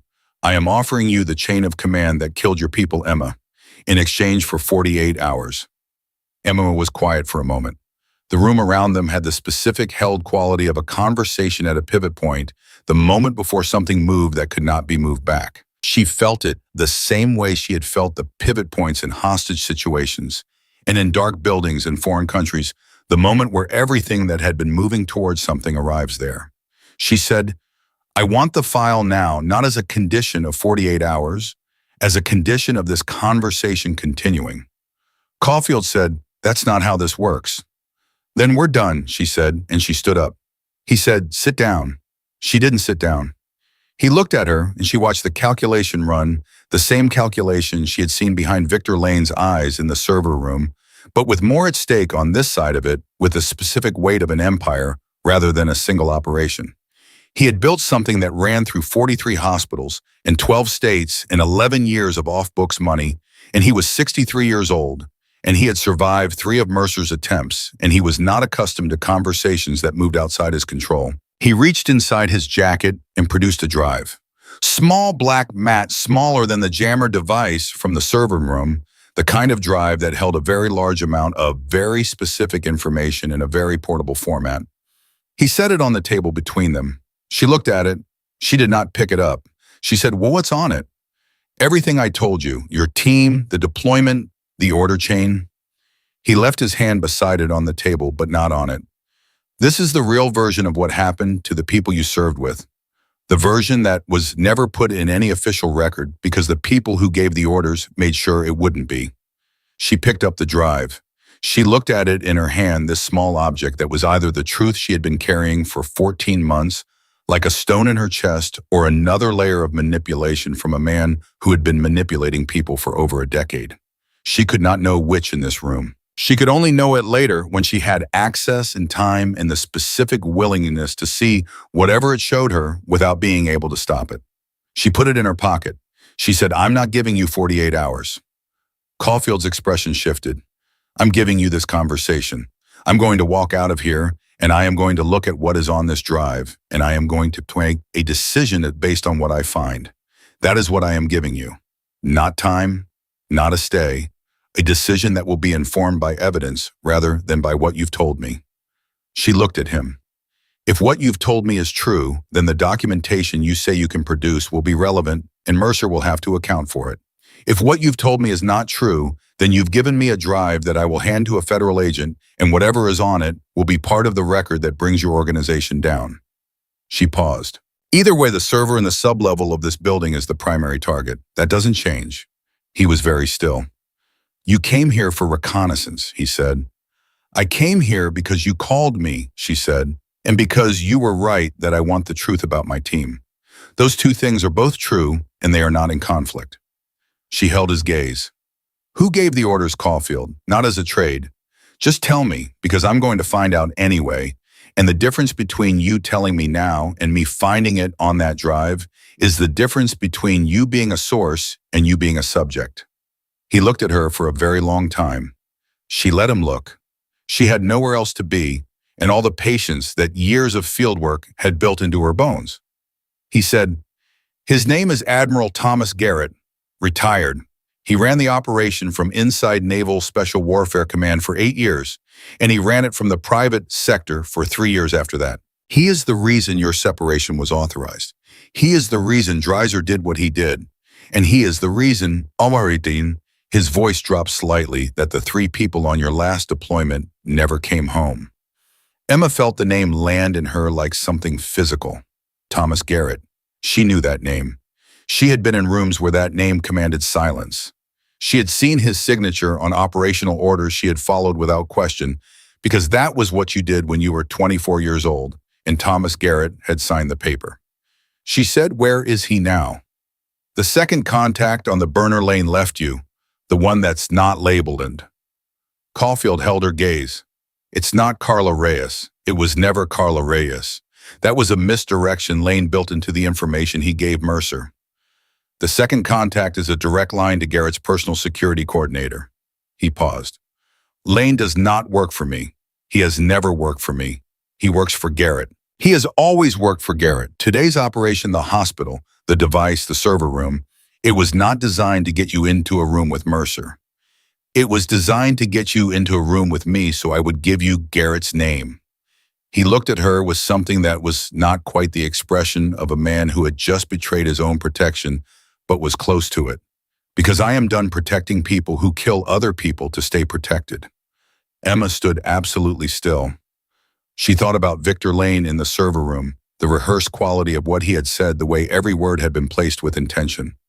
She thought about the drive in her pocket, which Caulfield had produced too smoothly, with too little resistance for a man who had been resistant to 3 federal investigations. She thought about the second contact on the burner, which she had not yet called, which she had been told was Carla Reyes. She said, "You knew Lane was going to run this operation." Mama Caulfield said, "Garrett authorized it. Lane designed it. I was told the outcome would be to eliminate you as a threat to the program. What I was not told and what I found out this afternoon was that the real outcome was designed to be this conversation in which I would give you Garrett's name and location, which Lane knew I would do, because Lane knows everything about everyone he has ever worked with." He said it without visible emotion. "I have been used the same way you have. The difference is I had longer to see it coming and I saw it anyway." She walked to the elevator. Behind her, Caulfield said, "The drive is real. Everything on it is real. I want you to know that." She pressed the button. "The information about Garrett, the operation, your team." His voice carried the quality of a man speaking into the empty air behind a closed door knowing the person on the other side could still hear him. They were killed because Garrett decided that the witnesses to his authorization of a civilian targeting order were a liability he couldn't manage. Your team saw what happened. You survived because you were doing field medicine 2 kilometers away when the order was carried out and there were no witnesses to you witnessing it. He paused. Dreiser found out afterward. He moved you out of the service to keep you alive because he knew what Garrett did to witnesses, and he owed your commanding officer a debt. His voice was quieter now. Dreiser was killed when Garrett found out what Dreiser knew and decided the debt Dreiser was protecting had expired. The elevator arrived. Emma stepped in. The doors closed. She stood in the elevator with the drive in her pocket and the burner in her hand, and she looked at the second unlabeled contact that she had not called, and she thought about what it meant that Lane had built this entire architecture. The hospital, the hostages, the server, Mercer Caulfield, the conversation she had just had to deliver her to this moment, standing in an elevator with a drive and a phone and the name Thomas Garrett sitting inside her like a lit fuse. She stepped out into the lobby. She walked through it without stopping.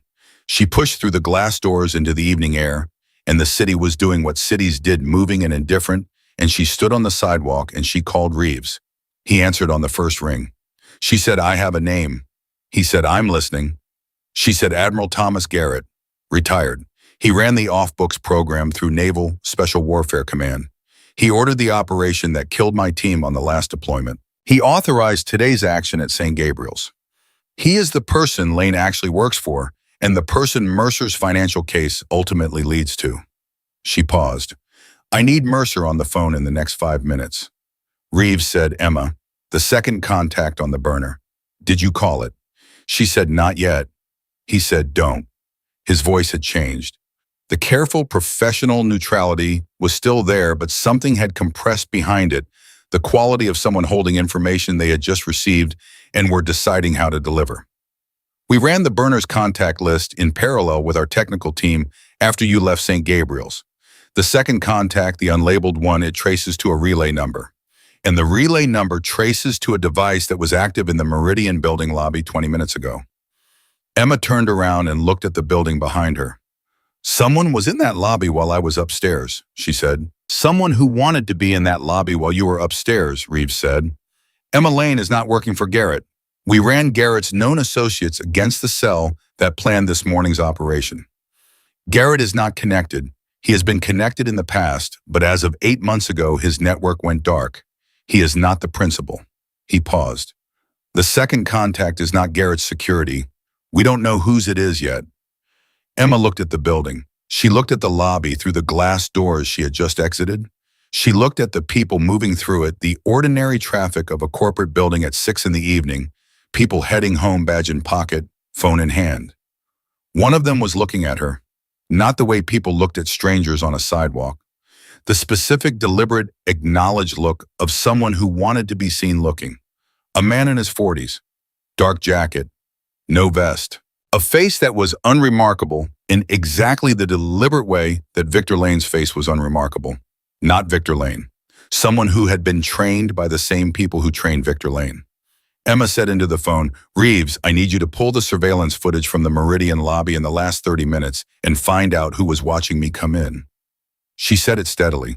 "And I need you to tell Mercer that the 72 hours just got shorter. Because whoever is running this operation, not Garrett, not Caulfield, not Lane, they were in that lobby tonight. They watched me go up. They watched me come down. And they are going to know in the next 15 minutes everything that Richard Caulfield said to me in that room." She looked at the man in the dark jacket. He turned and walked away into the lobby and disappeared into the elevator bank and was gone. She said, "The drive Caulfield gave me, I need it analyzed tonight. Not tomorrow, tonight. Because I don't know if it's evidence or a grenade, and I need to know before morning." Reeves said, "Come back to St. Gabriel's. We have people here." She looked at the empty place where the man had been. "I need to make one stop first," she said. She ended the call. She stood on the sidewalk with the burner in her hand, the second contact on it, the unlabeled one, and she made the decision the way she made all her decisions in the field, not because she had eliminated the risk, but because she understood it well enough to move through it. She pressed call. It rang once. A voice she had not heard before said, "Took you longer than I expected. I've been watching you think about it for the last 4 minutes." A pause, almost amused. "My name is not important yet. What is important is that the drive Caulfield gave you contains exactly what he said it does. Your team, the orders, Garrett's signature." Another pause. "And one more thing he didn't mention. A second name on those orders, a co-signatory.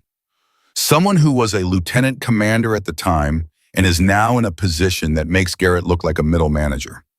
The voice did not rise.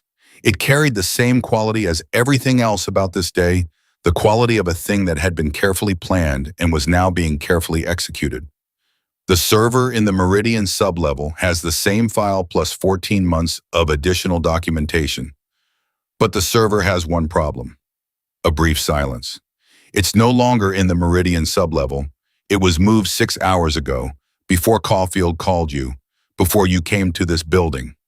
The voice finished with the specific tone of a door closing on everything that had come before. "The server is in St. Gabriel's, Emma. It has been in St. Gabriel's for 6 hours, in a room that you have walked past every single day for 4 months. The line went quiet for exactly 1 second. "Sub-basement, next to the physical plant, where you went this morning to stop a man with a jammer." A final pause. "It was always going to come back to your hospital. They chose that building 14 months ago for a reason. The same reason they chose you." She was running before she finished processing the full weight of what she had just heard. The server was at St. Gabriel's. It had been at St. Gabriel's for 6 hours. The building she had spent 4 months learning from the inside out, the building where she had spent this entire day fighting to protect people, she was only now understanding had been placed there specifically to orbit the real target, the real reason, the thing that had been sitting 2 floors beneath her feet every single day without her knowing it. She flagged a cab rather than waiting for the transit, got in, gave the address, and called Reeves while the car was still pulling away from the Meridian curb. He picked up mid-first ring. She said, "The server is at St. Gabriel's. Sub-basement. Physical plant. It was moved there 6 hours ago. Someone who was watching me leave that building tonight told me. Same relay number as the burner's second contact." She didn't pause. "I need the sub-basement locked down right now. Nobody in or out. And I need you to tell me that your people are still in that building." Reeves said, "We have 4 agents on site. Post-incident security sweep is still technically ongoing." A brief silence, the sound of him moving. "Umaho Anama, who told you?" "I don't know yet." The voice was deliberate, managed. "Someone who has been several steps ahead of everyone in this situation for longer than any of us have been in it." She watched the city move past the cab window. "They wanted me to know where the server is. Same way Lane wanted me to find those patients on the bridge. Same way Caulfield wanted me to have the drive. Everyone in this chain has been pointing me at the next thing, and I have been running the direction they pointed." She said it without self-recrimination, just the clear-eyed assessment of a tactician who had identified a pattern and was deciding whether the pattern was a trap or a path. "The difference is that this time I know they're pointing, and I'm choosing to run anyway because the server is real, and the 60 people are real, and the truth about my team is real regardless of who is using those things to move me." Reeves said, "I'm going to the sub-basement right now. Stay on the line." She heard him moving, heard the acoustic change as he went from corridor to stairwell, heard the specific flat echo of a basement level, and then she heard him stop. He said, "Emma." She said, "What?" "The door to the physical plant is open." She said, "Is your weapon out?" "Yes." "Then go in." She heard him go in. She heard him sweep, heard the low rhythmic count of a man clearing a space, heard him stop again. She counted the seconds. She was 3 minutes from the hospital. 3 minutes was a long time. He said, "There's a server rack here that should not be here. It's not hospital equipment. Different manufacturer, different age, no asset at tag." A pause. "It's running. The indicator lights are active." Another pause. "And there's someone here, Emma, a woman. She's sitting against the far wall and she's conscious and she looks like she's been here for a while." Emma said, "Is she armed?" "No, she has a laptop. She's working." Emma said, "Ask her her name." She heard Reeves say it. She heard a woman's voice answer steady and unhurried, and the name she gave was Carla Reyes. Emma closed her eyes for exactly 1 second. Carla Reyes was in the sub-basement of St. Gabriel's Medical Center working on a laptop sitting beside a server that had been moved there 6 hours ago, and she was not a passive information source who had been maneuvered without her knowledge. She was here deliberately. She had been here for hours. She knew exactly what she was doing. Emma said, "Tell her I'm 3 minutes out. Tell her not to move the laptop and not to disconnect anything." She got out of the pen 2 blocks early because the fastest route to the sub-basement from the east entrance was 2 blocks faster than the route from the main entrance. And she had stopped measuring distances in city blocks a long time ago and started measuring them in seconds. She went through the east entrance and down the stairwell and through the basement level and through the physical plant door, and she was there in 4 minutes rather than 3 because she had run the last block. Carla Reyes was 38 years old and had the look of someone who operated at a level of focused competence that other people consistently underestimated because it didn't announce itself. She was sitting cross-legged against the wall with the laptop open and a cable running from the laptop to the server rack. And she looked up when Emma came in with the specific lack of surprise of a person who had been expecting her. Reeves was standing 6 feet away with his weapon holstered, which meant he had made a raid on Carla Reyes and decided she was not the threat in the room. Emma looked at her. She said, "How long have you known?" Carla said that I was being used about 4 months. I figured it out when I realized the documents I was being steered toward all had one thing in common. They all touched the same financial channel, the same routing structure. She said it the way people talked when they had been alone with a thing for a long time and were finally saying it out loud to someone who could handle the full version of it. I work in hospital administration. I know what medical billing looks like. I know what it looks like when billing doesn't look like billing. When I understood what the routing structure was for, I stopped being a passive participant and started making copies. Emma said, "You've been building your own file for 4 months on my own, without telling whoever was guiding my attention, because the moment I told them, I knew I would lose the access. So I kept going in the direction they were pointing me, and I kept copying everything I touched." She looked at the laptop. "When the server was moved here 6 hours ago, someone contacted me and told me where it was and told me that tonight was the window, that after tonight the access would close. They said I would know who to give it to when she arrived." She looked at Emma. "I'm looking at the person I'm supposed to give it to." Emma looked at the server. She looked at the laptop.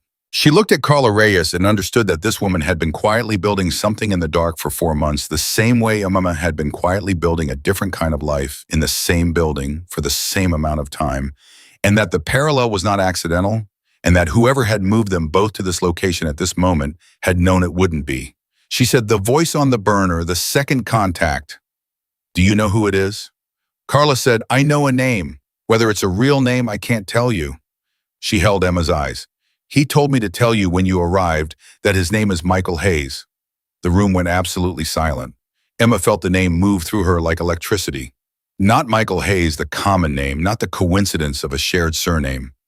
The specific, delivered precision of it, the way it had been held until this moment, the way it landed with the weight of something that had been aimed. Reeves said quietly, "Emma." She said nothing. She was doing something that she almost never did, which was standing completely still, without processing, without filing, without the forward motion that she used to keep things from settling into her body at full weight. She was letting this one land. Michael Hayes was her brother's name. Her brother who had been a Navy intelligence officer for 12 years. Her brother who had been listed as killed in action in a classified incident 7 years ago. Her brother whose death she had been handed in a folded letter and a flag and a handshake from a man in dress uniform who had not been able to meet her eyes. She said, "That's not possible." Carla Reyes said, "He told me you would say that. He also told me to show you this if you did." She turned the laptop toward Emma. On the screen was a photograph. Recent.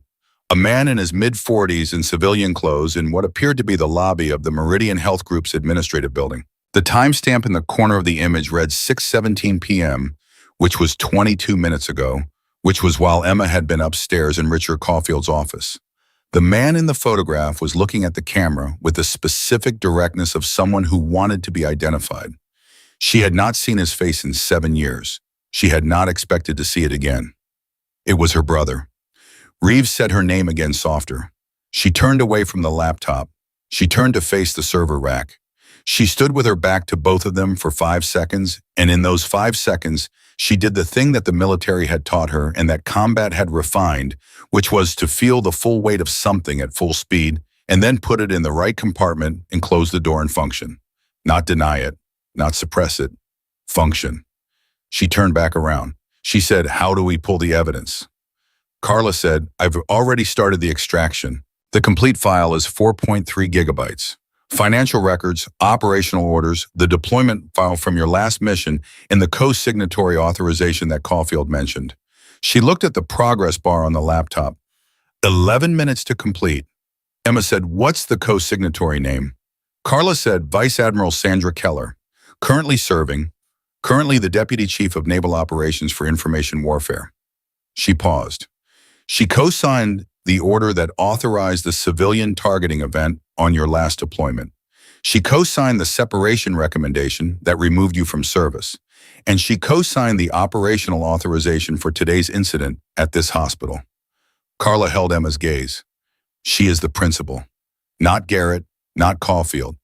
Keller has been running this from inside active service for 11 years. Garrett was the mechanism. She was the engine." Emma looked at Reeves. Reeves had his phone to his ear. He was already moving. She heard him say Mercer's name. She heard him say Keller's name. She heard the silence on the other end of his call that was Mercer processing the same thing Emma had just processed. And then she heard Mercer's voice come through the phone with a quality that was not shock, but was as close to it as Diane Mercer got, which was a very controlled and very fast and very focused kind of tightening. She heard Mercer say, "How long until the extraction is complete?" Emma looked at the progress bar. 9 minutes. "Keep that room locked. I'm calling the director." Reeves lowered the phone. Emma stood in the physical plant room with the server and Carla Reyes and 9 minutes on the clock, and she thought about Keller, whom she had met once 7 years ago at a Naval Special Warfare Command briefing, where Keller had been a rear admiral in the process of ascending and had spoken about information operations with the specific, passionate precision of someone who believed completely in what they were doing. Emma had admired her then. She had admired the clarity of her, the directness, the intelligence that did not waste itself on performance. She had thought watching her that this was what excellence in service looked like. She had been watching the engine without knowing it was running. Her phone vibrated, personal phone, unknown number.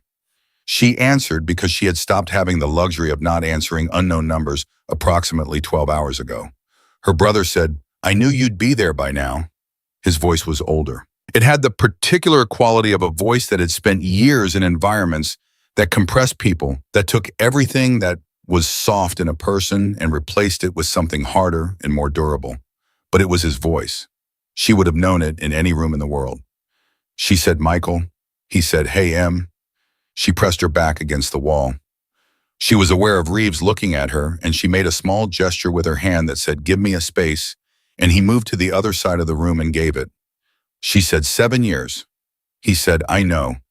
They told me you were dead. I know that too. I was the one who told them to tell you." He said it without the apology that most people would have loaded onto it, and she understood that because the same hardness that was in his voice was in her too, the same understanding that some decisions were made under conditions that civilian life did not have language for, and that the absence of apology was not the absence of regret, but was something more specific than either. "They were going to use you to get to me. You and I both know how that works. If you thought I was dead, you were safe." She said, "Keller. She's been trying to identify me for 3 years. I've been building the case against her for 4. The information Carla has been gathering is mine. I've been running her as an asset, the same way I've been running Lane, the same way I've been running every piece of this. I put you in that hospital because the server needed to be close to someone who could protect it and who Keller would never look at twice." His voice was steady and factual, and she could feel the cost beneath the steadiness, the way you could feel water moving beneath ice.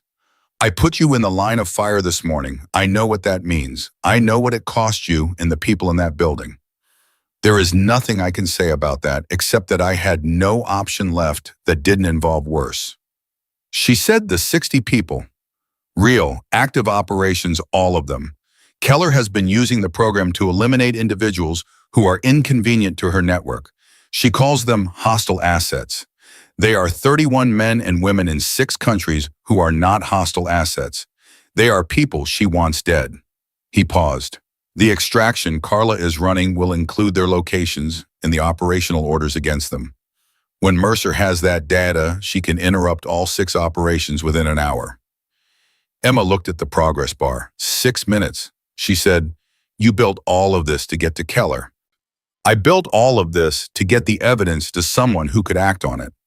I couldn't go to Mercer directly because Keller has 2 people inside the FBI who would have buried it inside 48 hours. I couldn't go to the director directly because I don't officially exist, and the access required to brief the director unofficially requires standing inside a federal investigation as a verified source." His voice carried the shape of 4 years of solving and resolving the same problem from different angles. "You are the verified source. You have been on site for the incident. You are in the debrief chain. Mercer trusts you in the specific way she needs to trust the person who hands her the evidence that she can bring to the director without it getting buried first." A pause. "You are the only path that doesn't collapse before it reaches the end." Emma said, "And the file about our team." Michael was quiet for a moment. When he spoke, his voice had changed in the way voices changed when they stopped managing a thing and let it be what it was. Keller gave the order. Garrett relayed it. The targeting of that compound was not an intelligence error. It was deliberate. She needed the operation shut down because it had gotten too close to the financial infrastructure she was protecting, and she needed the people who knew about it to not come home. He stopped. They knew what they were doing. Reyes, Callahan, Torres. They knew it was wrong, and they were documenting it, and she found out they were documenting it, and she used the op as the mechanism. He stopped again longer. "I found out 6 months later. I had been running a parallel operation for Garrett at the time, and when I found out what Garrett had relayed on Keller's order, I understood that the only way to survive, knowing it, was to disappear and start building the case from outside." He said it plainly, the way you said things that you had said to yourself thousands of times in the dark and had finally reduced to their essential structure. "I should have found a way to tell you sooner. I should have found a way that didn't cost you 14 months of thinking I was gone. I know that." Emma stood with the phone against her ear and the physical plant humming around her, and 5 minutes on the progress bar, and her brother's voice in her ear for the first time in 7 years, and she held all of it simultaneously, the way she had learned to hold the weight of things that were too large to set down and too important to drop. She said, "When this is over." He said, "Yes. I want to see you." He said, "You will." A pause. "The drive Caulfield gave you, hold on to it. It has Garabich's direct authorization on file in a format that will corroborate the server data in ways that will make the case airtight. It was not a manipulation. Caulfield is a man who spent 11 years benefiting from a structure he didn't fully understand, and when he understood it, he made the only choice available to a person who still wants to look at himself in the mirror." Another pause. "He is going to cooperate fully with Mercer. I have his word on that, for what that's worth." Emma said, "How do I know Keller doesn't have someone in this building right now?" He said, "You don't. That's why Reeves needs to lock down the physical plant until the extraction completes." A brief silence. "Emma, you handled everything today the same way you always handled everything. I watched the feeds from the hospital, what you did for those people, what you did without anyone asking you to." His voice did something, then something small and real, something that was not the operational voice, but the voice underneath it, the voice that belonged to the brother she had grown up with. "I'm proud of you. I want you to know that." She did not answer immediately. She pressed her palm flat against the cool wall beside her and felt the building around her, the specific weight and solidity of a place she had spent 4 months learning and protecting and almost dying in. And she thought about what it meant that all of it, every ordinary day, every burned coffee, every interaction in this building had been part of something larger than she knew. She said, "Stay on the line." She looked at Reeves. She said, "Lock this room. Nobody through that door until the bar hits 100%. She said it with a quality in her voice that she rarely let into professional contexts, the quality of someone who had run out of patience for versions of things and needed the real ones. And then get Mercer on the phone and tell her the name Sandra Keller needs to be in front of the director of the FBI within the next 30 minutes. Not tomorrow. Now. Reeves was already moving. She looked at Carla Reyes, who was watching her with the focused calm of a woman who had been carrying something alone for 4 months and could feel the weight of it finally transferring to hands that were large enough to hold it. Emma said, "You did well." Carla looked at her laptop. She said, "I have a sister in witness protection. She's one of the 17 patients." "I know," Emma said. "I did this for her. So the people who know where she is can't sell that information to the people she's hiding from." She said it without self-pity, without performance, just a clear statement of a woman who had known her own reason from the beginning and had not lost sight of it through 4 months of working alone in the dark. "Is she going to be okay?" Emma said yes. She said it the way she would have said it to a patient in distress, with the full weight of her certainty behind it, not the comforting false certainty of someone managing fear, but the actual certainty of someone who intended to make it true. She is going to be okay. The progress bar hit 100% at 9:47 in the evening. Carla disconnected the cable and closed the laptop and held it out to Emma with both hands. Emma took it. She called Mercer directly and walked her through the contents of the extraction in 4 minutes and 40 seconds, giving her the folder structure.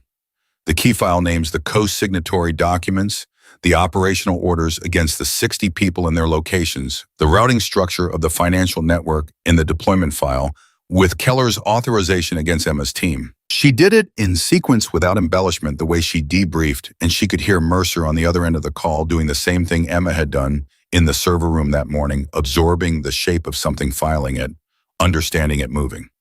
When Emma finished, Mercer said, "The director has been briefed. There is a federal warrant being prepared for Keller's arrest that will be executed within the hour. The 6 active operations against the protected individuals have been flagged to the relevant agencies." She paused. "Emma, the file on your team. I want you to know that the moment I have the capacity, I am going to make sure that the official record reflects what happened. Reyes, Callahan, Torres. Their families deserve the truth." Emma said, "Yes, they do." She went upstairs. The hospital at 10 o'clock in the evening had the particular quality of a place that had survived something and was in the early hours of not yet knowing what to do with that survival. Most of the federal presence was still in the building, still processing, still doing the necessary administrative work of aftermath. Several staff members had been given clearance to go home and had not gone, which Emma understood because she had seen it before, the way people who had been through something together couldn't quite separate from the location of it, as if leaving too soon would mean leaving something of themselves behind. Sandra Okafor was at the charge desk on the ground floor. She was doing paperwork, which was the charge nurse's version of the same thing, the return to the known task as the mechanism for processing the unknown event. She looked up when Emma came through the stairwell door. Emma sat down in the chair beside the desk, the one usually occupied by whoever was waiting to speak to the charge nurse, and she sat in it the way she rarely let herself sit in chairs, which was fully the entire weight of the day, finding its way through her spine and into the seat. Sandra looked at her for a long moment. She said, "Is it over?" Emma thought about the warrant being executed somewhere in this city for Sandra Keller's arrest. She thought about the laptop in her hands with 4.3 gigabytes of evidence against a network 11 years in the building. She thought about her brother's voice alive after 7 years. She thought about Carla Reyes being driven somewhere safe with a federal agent beside her and the knowledge that her sister's protection was intact. She thought about the 60 people in 6 countries whose operational orders would be interrupted before morning. She thought about Reyes and Callahan and Torres, whose names would finally be put into a record that said what they actually were, which was not training accident fatalities, but people who had seen something wrong and tried to do something about it and had paid for that with everything they had. She thought about Marcus Hale, who was somewhere in this building, having the longest night of his professional life, and who would wake up tomorrow a slightly different man than he had been yesterday, and who might not know why, but who would feel the shift in the way people felt shifts that came from genuine recalibration rather than performed humility. She thought about the burned coffee and the rubber wedge and the 4 months of ordinary days that had been both a cover and a life, both an assignment and a choice, both the things she had been placed here to do and the things she had chosen to become. She said, "It's over." Sandra nodded slowly. She looked at her paperwork. She looked at Emma. She said, "You're going to stay, aren't you? After all of this, you're going to come back tomorrow and do the job." Emma looked at the charge desk, at the medication cart in the corridor, at the ER floor that was quiet now and humming with the steady, ordinary work of a hospital, doing what hospitals did, which was keep people alive against the general tendency of the world. She said, "I'm going to come back tomorrow and do the job."